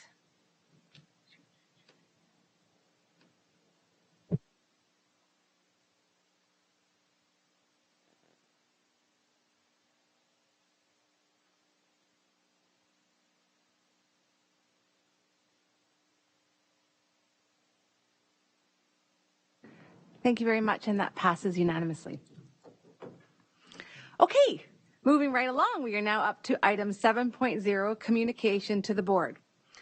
First off, we have item 7.1, items for action for September the 7th of 2022. So as per our bylaws, many items come to the board for decision will need to come to the board table more than one time. The first time for information and the second for consideration for approval. This gives the board and the public time to consider these items. Tonight, we have two items that meet this criteria. Item 7.1.1, Indigenous Education Policy, report number 22088. And item 7.1.2, the Equity and Inclusive Education Policy, report number 22089. Superintendent Etoh, would you like to speak to either of these items?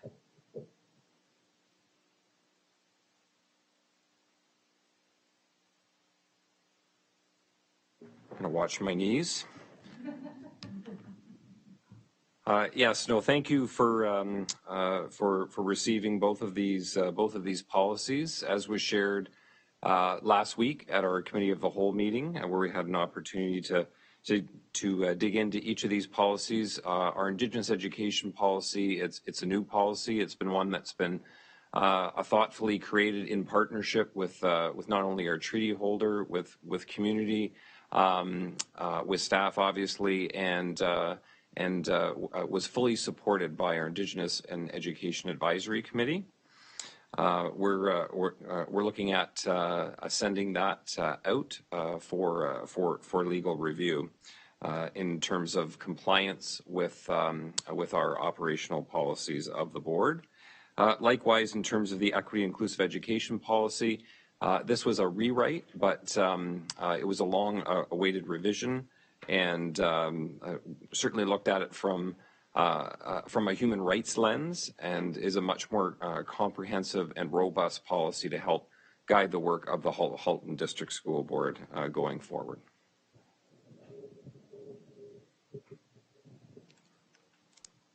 Thank you. Does anybody have any questions surrounding these two reports? Vice Chair Harrison.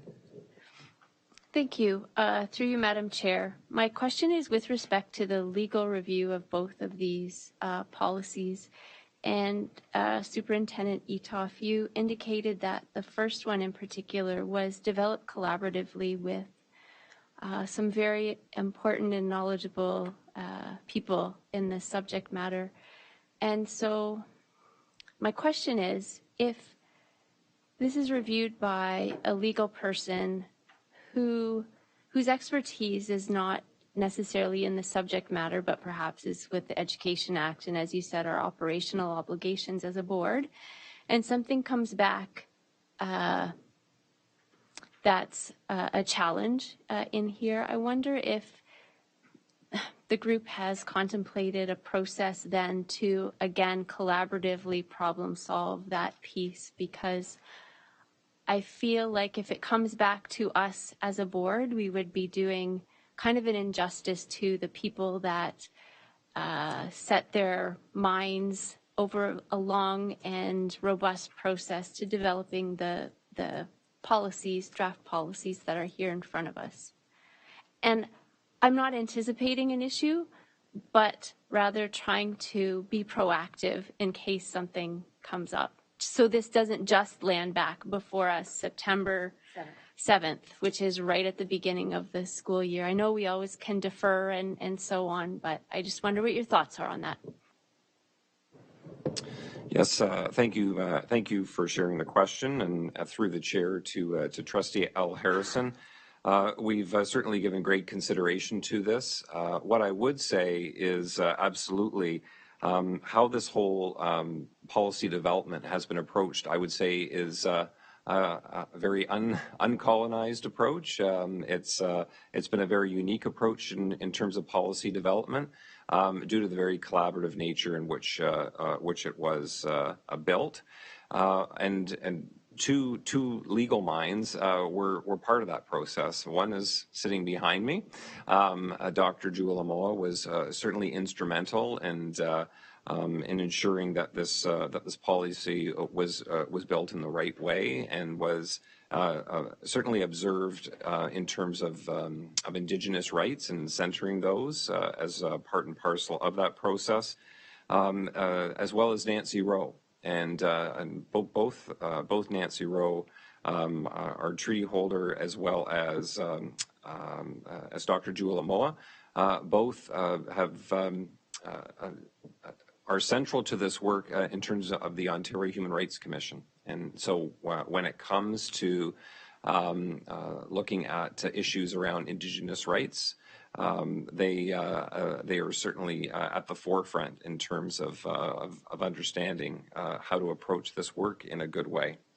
So in short, we're quite confident about what is before the board, but absolutely understand that when we send this off to a third party, that they may not have the same contextual and background knowledge. And so I certainly concur that before anything comes back to the board, that we would ensure that it follows the same channels and pathway, and in particular is brought back to the Indigenous Education Advisory Committee for input and further review prior to bringing it here for a final read. Thank you. All right, so these two reports are going to come back to our board at the next meeting, which isn't until the next academic year. Superintendent Etoff and team, on behalf of the board, I would like to thank you for all the work you've tirelessly undertaken over the past year to continue to ensure that equity and inclusion reach all the corners of our board. I would also thank you for the focused initiative that has been seen in highlighting, promoting, and protecting the Indigenous rights and educational opportunities, which will improve the experience of all Indigenous people within the Halton District School Board. Thank you so much.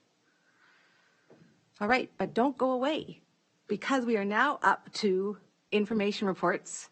Item 7.2.1, Again, Human Rights and Equity Advisory Committee update, report number 22071. Superintendent Eatough and Director Ennis. I'm passing it over to you. Thanks very much, and to the chair and through the chair to the Board of Trustees. The report is before the board. I think we heard a pretty comprehensive presentation earlier this evening with respect to the work of the committee. The committee has actually only met 7 times. It seems like much longer than that because the work has been so intense. And we're hoping that the update before the board provides a kind of a high-level perspective in terms of the work that was undertaken by that group, as well as some of the areas of focus that we need to shine the light on in terms of moving the work forward in conjunction with that committee. So I'm happy to take any questions that the board may have. Thank you. Does anybody have any questions surrounding this report? Vice Chair Harrison. Thank you. And through you, Madam Chair, I believe it's our colleague Jean Gray that says something like, you have to go slow to go fast, i.e. you have to really lay a strong foundation and building relationships take time, especially I think in this context. And so I wonder, there are next steps that are written here. I remember the tenure of committee members, is it 2 or 3 years? 2 years, right. So then they're entering really into the second year. And while having said the slow to go fast mantra, this is also really, it feels like urgent work to be doing as well at the same time. So I do wonder about, there's a next steps part in the report, and how is the board planning to operationalize and diffuse the findings of the committee kind of like in real time? Is that the plan? We're showing the committee certain plans or products for their input, and then like what's the plan to diffuse and really have broader system benefit? Yeah, my apologies. I should have brought up Dr. Jualamoa earlier. Certainly she, and as I mentioned earlier, both she and Assistant Principal Walker have been instrumental in helping to lead the work of this committee. I'll start, and then I'm going to pass it over. I would say that actually what you're speaking about is, in terms of the challenges, is part of the conversation that's been had by the group, an angst of we need to do more, and really wanting to dig into, I'd say in some cases, the minutia, to actually get into the classrooms.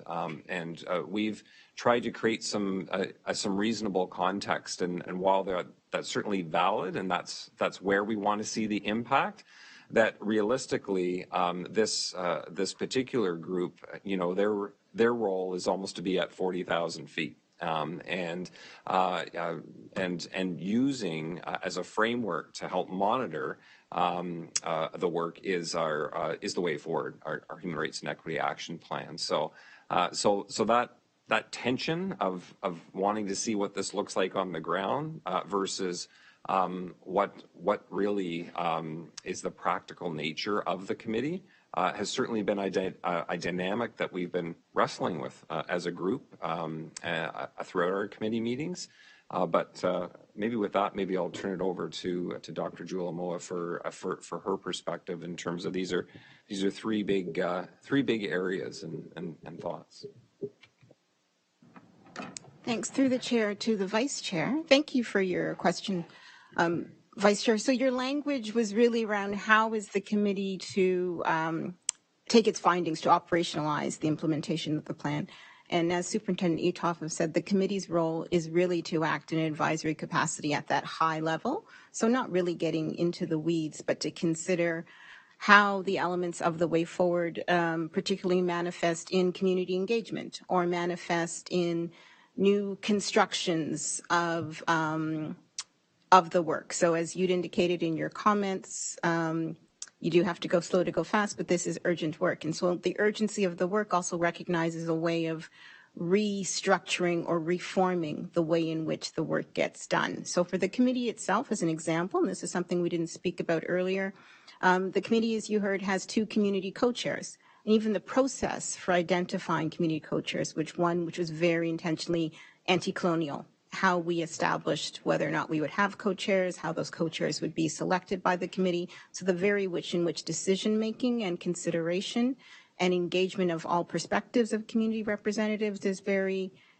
different. And I think that practice helps to model the way in which the committee engages in providing a degree of oversight around the aspects of the way forward, which speaks to 4 particular areas of the board's work. And I'll ask Superintendent Uthoff to help me here. We have school and classroom practices, organizational cultural change, data collection, and there is a 4th that is outlined in the Equity and Inclusive Education plan. But I think it's all of those core structures, and the committee is really looking at how can we ensure that we are doing things differently and thinking about them in a different way. It also speaks to the broader topic of community engagement, and that was something that you heard from the community co-chair, of the importance of engaging community in their perspective and their expertise, and a level of intentionality, which often we don't really engage in when we're down in the weeds, but they do look at that from their higher perspective.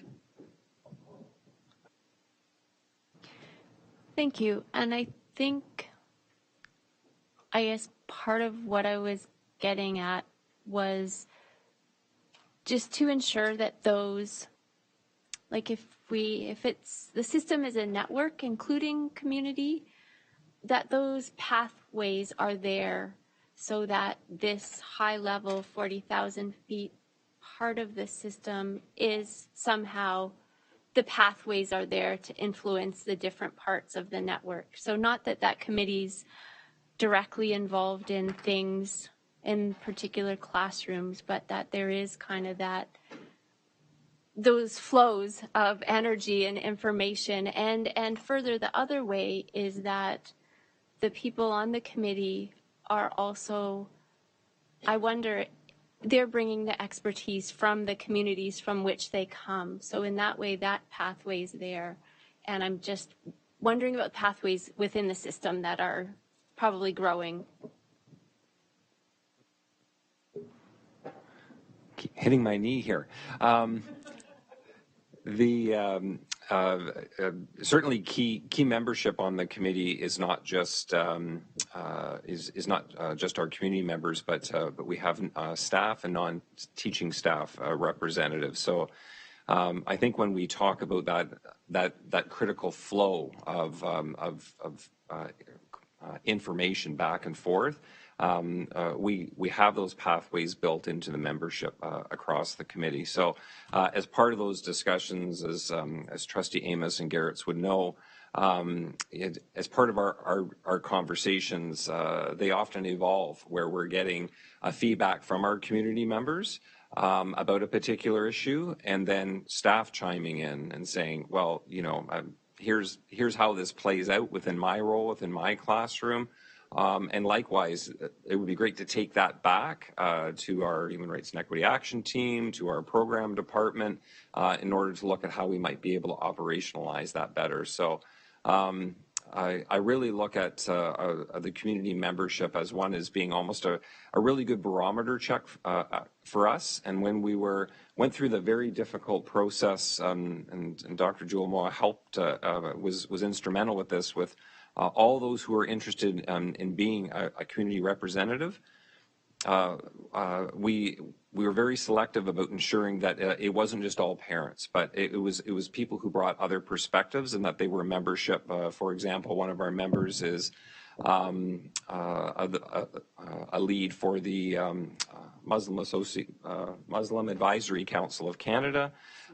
We have a representative from the Children's Aid Society. Kimberly Cato is with True Roots Counseling, a local counseling organization, particularly for racialized individuals. So all of these individuals are not just bringing a singular perspective, but a multi-dimensional one. Thank you. I have a question.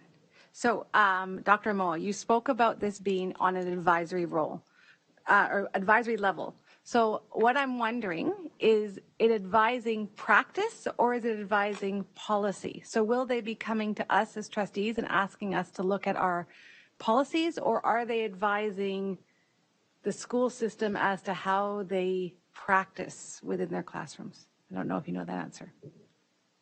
I think it might be a little bit of both. So their main tool or vehicle through which they engage in their advisory role is the way forward, right? So the Human Rights Equity Action and Accountability Plan. And their key emphasis is on accountability. So the various actions that are outlined in that plan, from the community perspective, what are the ways in which the board can strengthen and deepen its accountability, both in practice and in policy? So will they then be coming maybe with some action items for us to be looking at in the future? I think they very well could. And it might come in different ways. They might come directly, or they might come through the trustee representatives. As was mentioned, this past year has been one primarily in number one, building critical relationship, building common understanding, and also gaining familiarity with the Equity Action Plan itself. So they spent a number of meetings really digging into that, talking about what's there and what also might be missing. So based on that, I expect that with further, counseling with that group, that they will very much come forward and say, hey, we'd like to see this, or either within that particular equity action plan in terms of enhancing that living document, or may bring separate recommendations forward to the board around our policy and operational procedures.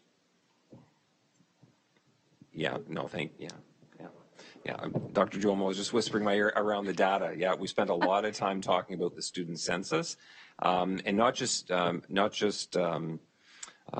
talking about the data that was presented, but also advising those who are disaggregating the data, like Dr. Rosanna Bishaglia. She came to a number of our meetings in order to receive input from the group to help advise her approach about how she was going about that process, ensuring that it was done in a respectful way.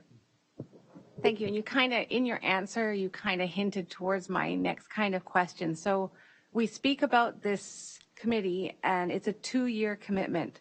This first year has really had a huge focus on, Trustee Amos and Trustee Garretts and Kimberly Cato, and you all spoke about the safe and welcoming environment that you've created. So that has taken up a large portion of this first year. So now you're really into, not the weeds, but kind of the weeds, in looking at what you're going to do. So my question is, so now as we're moving into the second year and coming to the end of this term, do we have an action plan as to how we will create or continue that consistent feeling of safety as we're now looking at probably getting or recruiting new members in a next 2-year term? Through the chair to the chair.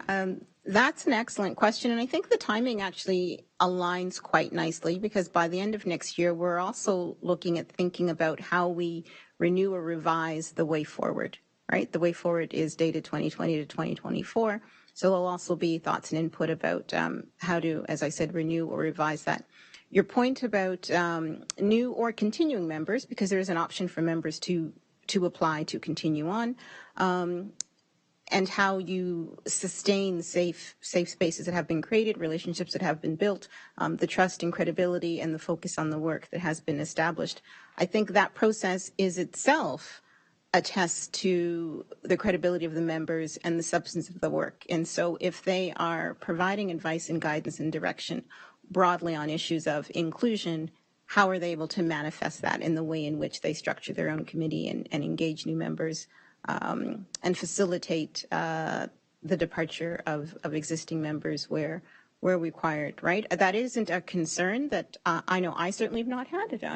I won't speak for Superintendent Eathoff, but from what we have seen about the way the committee operates amongst itself, I'd mentioned the intentionally anti-colonial way in which they identified their co-chairs. I don't anticipate there being a challenge with continued safety, the inclusion of new members. Yeah, and I concur. I would also add that while we originally intended for a 2-year term and for kind of a full recycling, it's actually not happening that way. That there is a staggered. We have a number of members. We have 1 or 2 members who've left over the course of this year, and we're just in a process of reaffirming and sending a note out in terms of their commitment, in terms of moving forward into their 2nd year of their term. And we may have individuals who, other commitments come up despite on what they committed to originally. So I believe that there will be a staggering likely of membership. All right, thank you. Vice Chair Harrison. Does anybody else have any questions before we go to second-time speakers? Nope, go ahead. Okay, thank you. Through you, Madam Chair. I think I'm building on your question and the perhaps changing membership and so on. I wonder whether there is a process anticipated for, only words coming to mind are like appreciative inquiry, a continuous improvement or evolution process. I know you have your terms of reference, which speaks to the scope and that sort of thing, but there's also kind of the ways of being in community with each other and having those conversations. And, groups of humans can always do better. And I'm saying that just from a purely hypothetical place, but I just wonder if, we have governance self-assessments kind of thing to look at how we're doing and how we can do it better. Just wonder if anything like that is contemplated for the group. Through the chair to the vice chair. Again, an excellent question.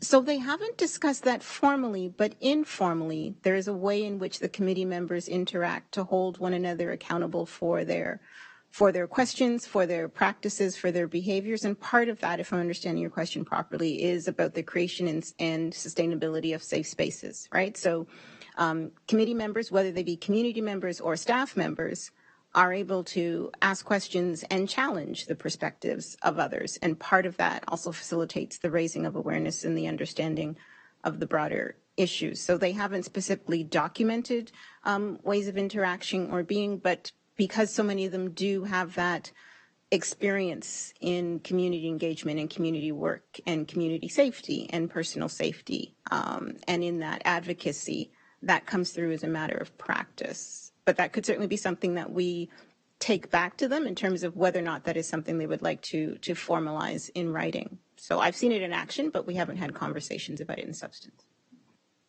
Yeah, and maybe just to add, if I'm reading the question correctly,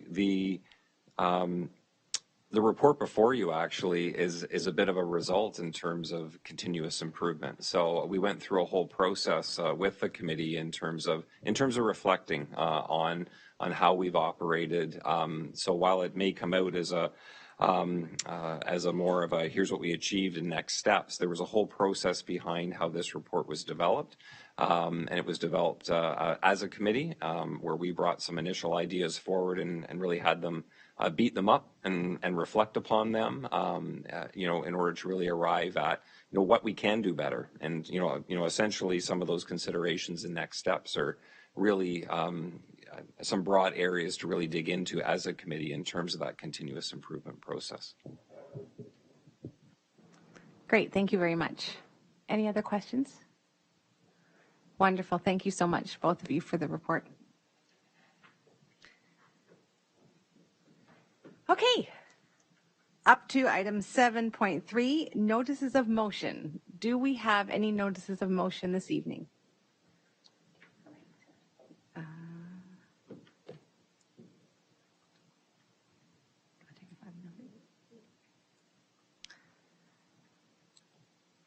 All right, we will. So we're just going to quickly, it's 9 o'clock, so we'll just take a 5-minute stretch break if that's okay with everybody, and we'll see you back at 9:05. Thank you.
All right. Okay, we are now up to item 7.4, the director's report.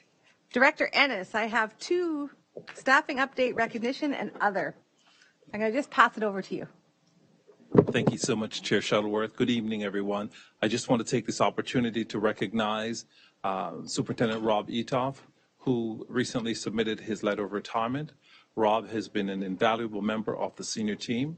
He's made a significant contribution to our board, and I just would like you to join me in recognizing him tonight as he moves on to the next chapter of life.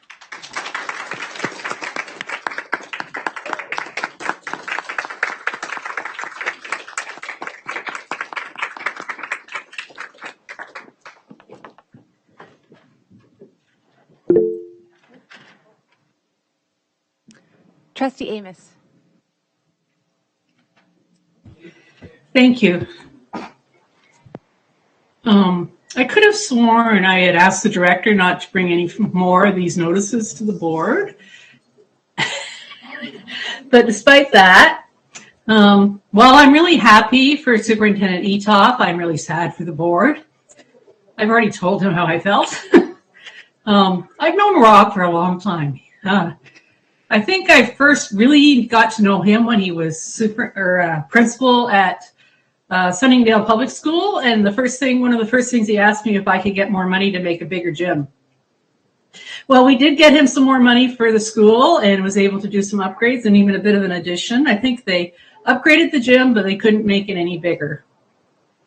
I can still remember Rob being outside in his orange safety construction vest, directing traffic because of the construction, and trying to steer all the people around because there's always an issue regarding parking and all that stuff. But he was out there with his good humor, and the community loved him, and they all were listening and did what they were supposed to. Rob was a great addition at the school, and he got them through all that construction and helped them save their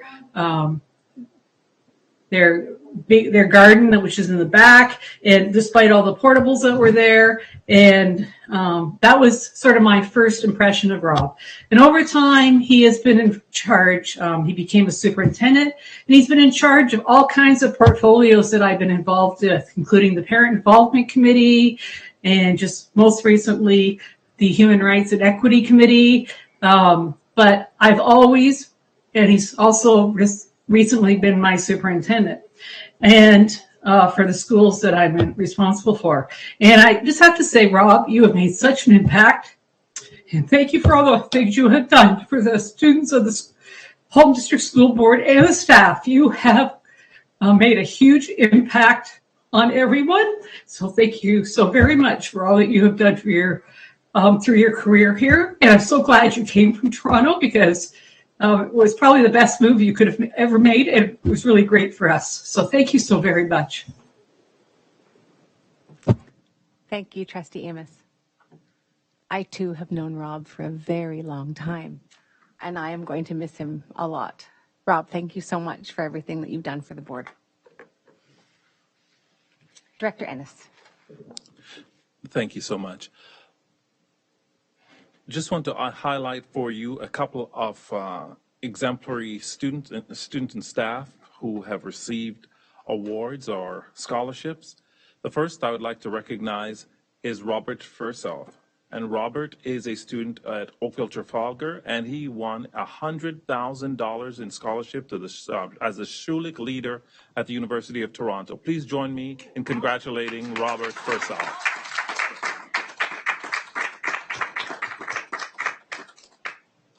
Also, it gives me great honor to announce that one of our very own HDSB teacher, Krista Caron from Dr. Frank J. Hayden Secondary School, was presented with the 2021-2022 Associate Teachers Award for Excellence in the Senior Division category. And so we'd like to congratulate Krista on a job well done.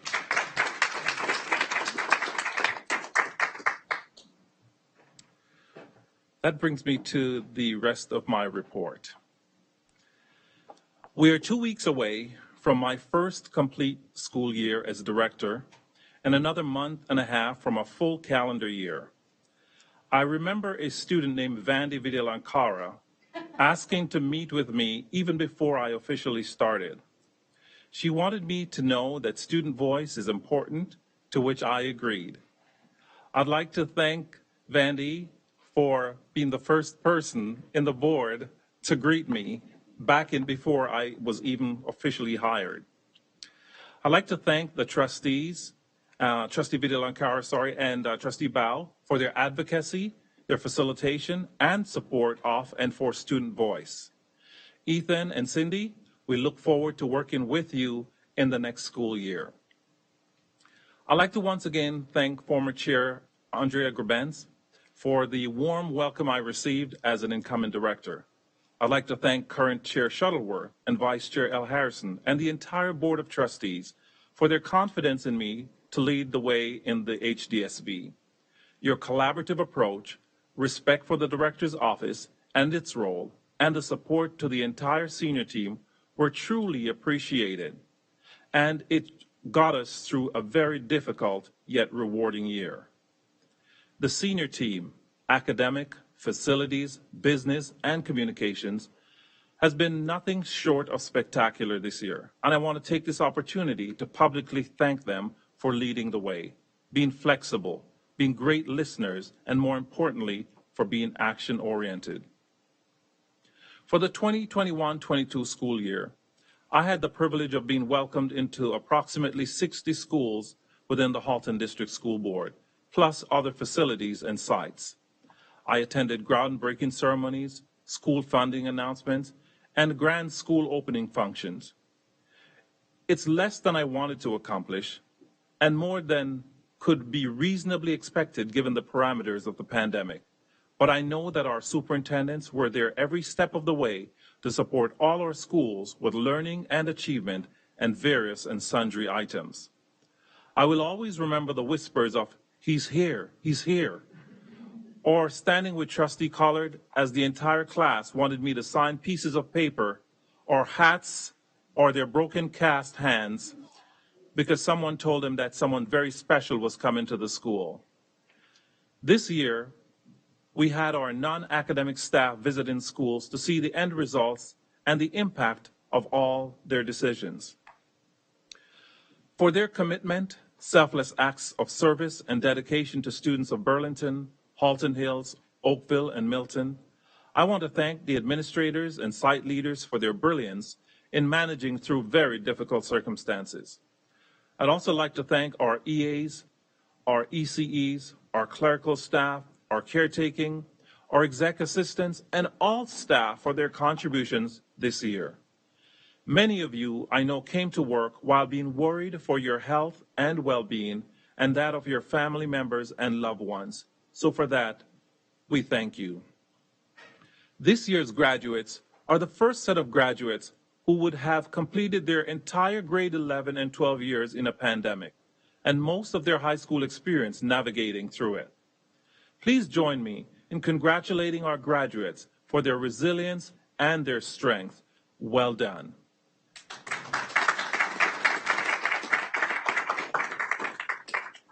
In this, my first year, I have found out that students and staff truly love the HDSB writ large. I heard it everywhere I went. And more specifically, they loved their schools. And the conditions of kindness that permeated our school hallways were evident everywhere I went. I too echo those sentiments. I was blessed this year to have great partners in the director's office. Thanks, Gail, wherever you are, if you may be watching up north, for all the work that you did as I started in the role. Jean, we're grateful to have you on the team. And all the directors in the province envy me for the kind, competent, collaborative Susan Thrasher. And of course, there's Associate Director Vogue, who kept our operations running seamlessly. David, thank you for your leadership and your contributions to the HDSB. You are a steady hand at the wheel. I trusted you, and unlike my daughters, I didn't need to verify what you were doing. You are truly a man of integrity, and you're very principled. Many don't know that you're quite the humorist, and I'll miss the laughs we had. Dr. Jewel Amoa, thank you so much for everything that you have done to support the HDSB in human rights and equity. Your work this year was indeed groundbreaking, and it was valuable. We could not have done it without you. I particularly love all the work that you've done around the Director Series, and I'll have more to say about that later. So, Dr. Amoa, thank you so much for everything that you have done. We will truly miss you. Marnie Denton, I want to thank Marnie for her work in communications and the great work that she has done to make sure that our families and our communities always stayed intact, in touch with everything that we were doing. And many of you don't know that Marnie and I had a relationship that only existed at 5 a.m. in the mornings. And, and so I want to thank you, Marnie, for taking my calls at 5 a.m. in the mornings. I want to thank Superintendent Gord Trufen for all his work to the Halton District School Board. Superintendent Trufen and I knew each other before I got here, but I truly didn't understand the measure of the man that he truly is until I got here. Because Gord, you are one of a kind. You're truly a gentleman, and I truly thank you. You were one of the first persons who came to see me when I accepted this role. You made sure I had everything that I needed, and you came in during the summer time to make sure that I was all set up. And Gord, we just want to say thank you for everything that you have done for the board. Rob, Superintendent Etoff, thank you. Your work has been transformational in leading the board in our core commitments in human rights, equity, and inclusion. The contributions you have made will be lasting. And so I think of the harmful and discriminatory language protocol as one small but important example of the work that you have led that will be a legacy for you. Thank you, Rob. Terry Blackwell, Superintendent Blackwell, thank you for everything that you have done for the board. Many of you know or may not know that Terry is one member of our team that we truly value. She is one that holds all of us accountable, making sure that she reads every single word, correcting commas and periods, and making sure that semicolons and colons are in the appropriate places.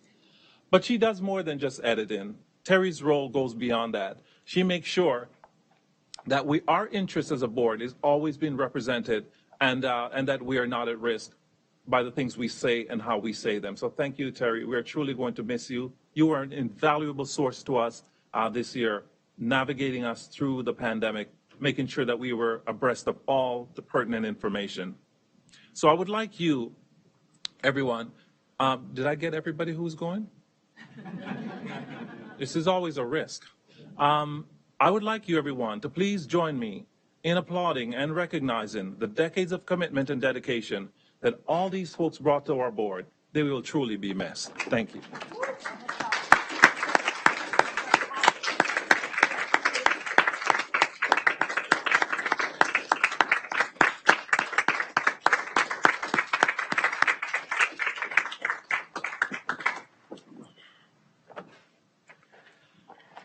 Losing this many members of the team is a great challenge.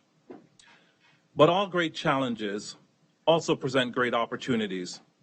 And it is with this mindset that I welcome to the team of Tina Salmini, who's our new Associate Director, Eamon Flahat, Colette Ruddock, Dean Barnes, Sari Taha, Roxana Nagoy, Ian Godet, Claire Proto, Scott Podgerbarek, Jackie Newton, Jean Corello.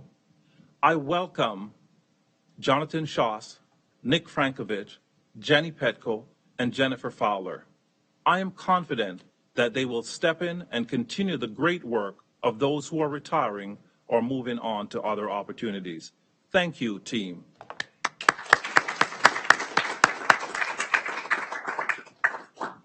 This year was a year of gain and growth, but also of pain and loss.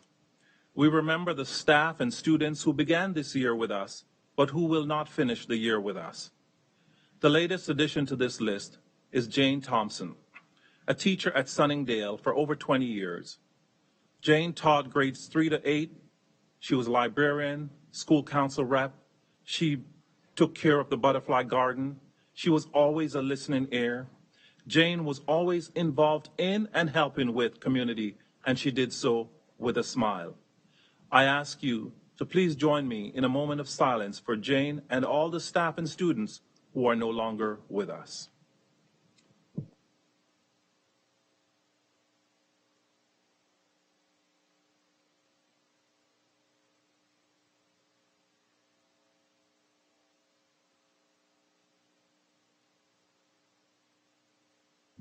Thank you. I would also like to thank Dr. Magani and her team for their partnership, guidance, and support this year. We could not have done it without them. We collaborated on a number of decision points, including, and if you've forgotten, let me remind you, Superintendent Blackwell probably is saying, please don't. Active screening requirements, model switching, co-curriculars, health and physical education, and music, just to name a few. I'd like to thank those who worked in the transportation sector for working through the challenges to get our students to school and home safely each and every day, and particularly through the driver pressures, or the pressures brought on to drivers by the pandemic.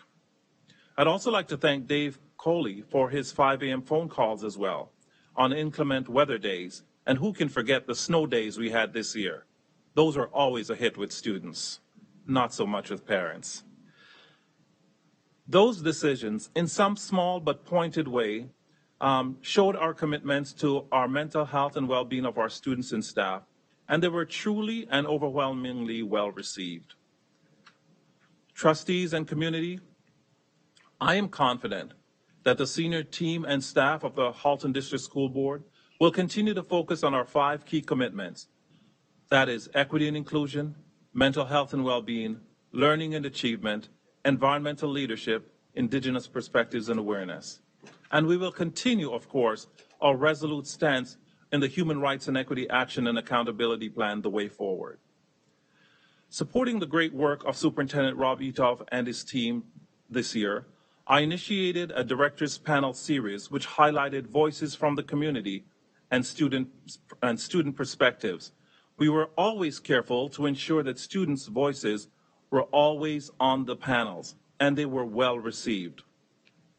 The directors' panel sessions included insights on Islam and Islamophobia, lessons for and from the education sector, self-determination and anti-colonial practices, Indigenous rights, education and food sovereignty, Two-Spirit and transgender awareness beyond bathrooms, Black excellence, today and every day, and anti-Semitism, the longest hatred.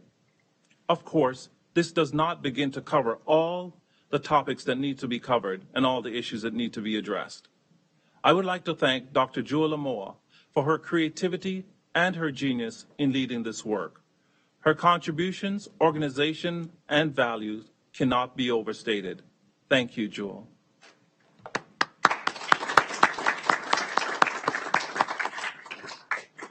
Through this series, we learned so much from community, how to create, as Dr. George Day said, and I quote, "Inclusion is not bringing people into what already exists. It's making a new space, a better space for everyone."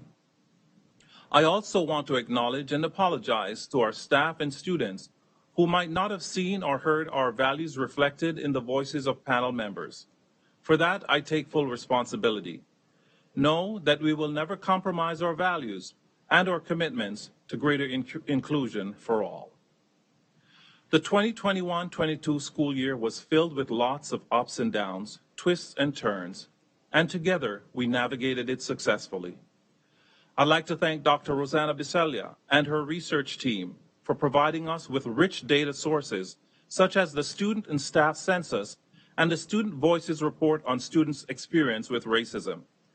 These documents will serve not only as points of reflection, but inflection points for transformation. We look forward to the 22-23 school year with great anticipation, focusing on student achievement, while remembering to center those who don't feel like they belong or who are experiencing disproportionate experiences and outcomes. The data tells us who they are. They're students who identify as Black, students with special needs, or ESL students, or 2S LGBTQ+ students, Indigenous students. These are student groups which come up time and again. There is work to be done. To trustees, staff, students, and families, being the director of the Halton District School Board truly brings me joy. And on behalf of the entire senior team, thanks for a great year and have a wonderful summer. Thank you, Director Ennis. Okay, item 7.5, communication from the chair. I'm leaving a little bit at the end to make some comments. 7.6 is committee reports. Do we have any reports from committees this evening?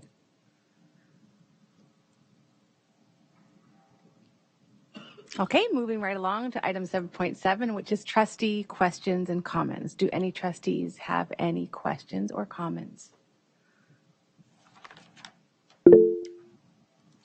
Trustee Amos. Thank you. I know the director already covered this, but I just wanted to say thank you to all those who are here for their last board meeting. And I'm not going to be formal. So to Gord, to Terry, to Rob, to Jewel, and to David, you have made such a huge difference at this board. You have influenced the lives of so many students and staff and trustees. Thank you for all your support and all your senses of humor. You all have them. I know you do, because I've seen them in action. And for all your seriousness and all for everything that you have done over the past number of years. Your compassion, your love of learning, your actions have spoken just of themselves. So thank you so much for all that you have done. You will be greatly missed. Thank you, Trustee Amos. Are there any other questions or comments from trustees? All right, thank you very much. Item 7.8 are public questions. So as you all know, on the website, we have a portal for questions and comments to happen during our meeting this evening. Vice Chair Harrison has been checking it, and there are none for this evening. Again, I want to remind the public that there are many ways that you can ask questions. First and foremost, probably get in touch with your local trustee, and they can advise you as to the pathway forward for your question. And that brings us to item 8.0, which is our adjournment. So as we adjourn this evening, I want to take a moment to thank each and every one of you who is at this table, either virtually or in person. It certainly hasn't been an easy go over the past 2 years, but without each and every one of you here at this table, we wouldn't have been able to make it here today. To those of you who are leaving us, don't lose touch. Remember your Halton roots, and know we're always here to celebrate your future success. All of the trustees will miss your voices, your virtual Hollywood Square faces, and your in-person presence at our board table. You have all left your mark in the schools, with the students, with our staff, and of course, with us trustees. And we cannot thank you enough for all that you've done. For those of you watching, I want you all to have a safe, relaxing, and enjoyable summer break. And I look forward to connecting again in September. And with that, it looks like we've exhausted our agenda. And I call this last meeting of the 2021-2022 academic year adjourned. Good night, everyone.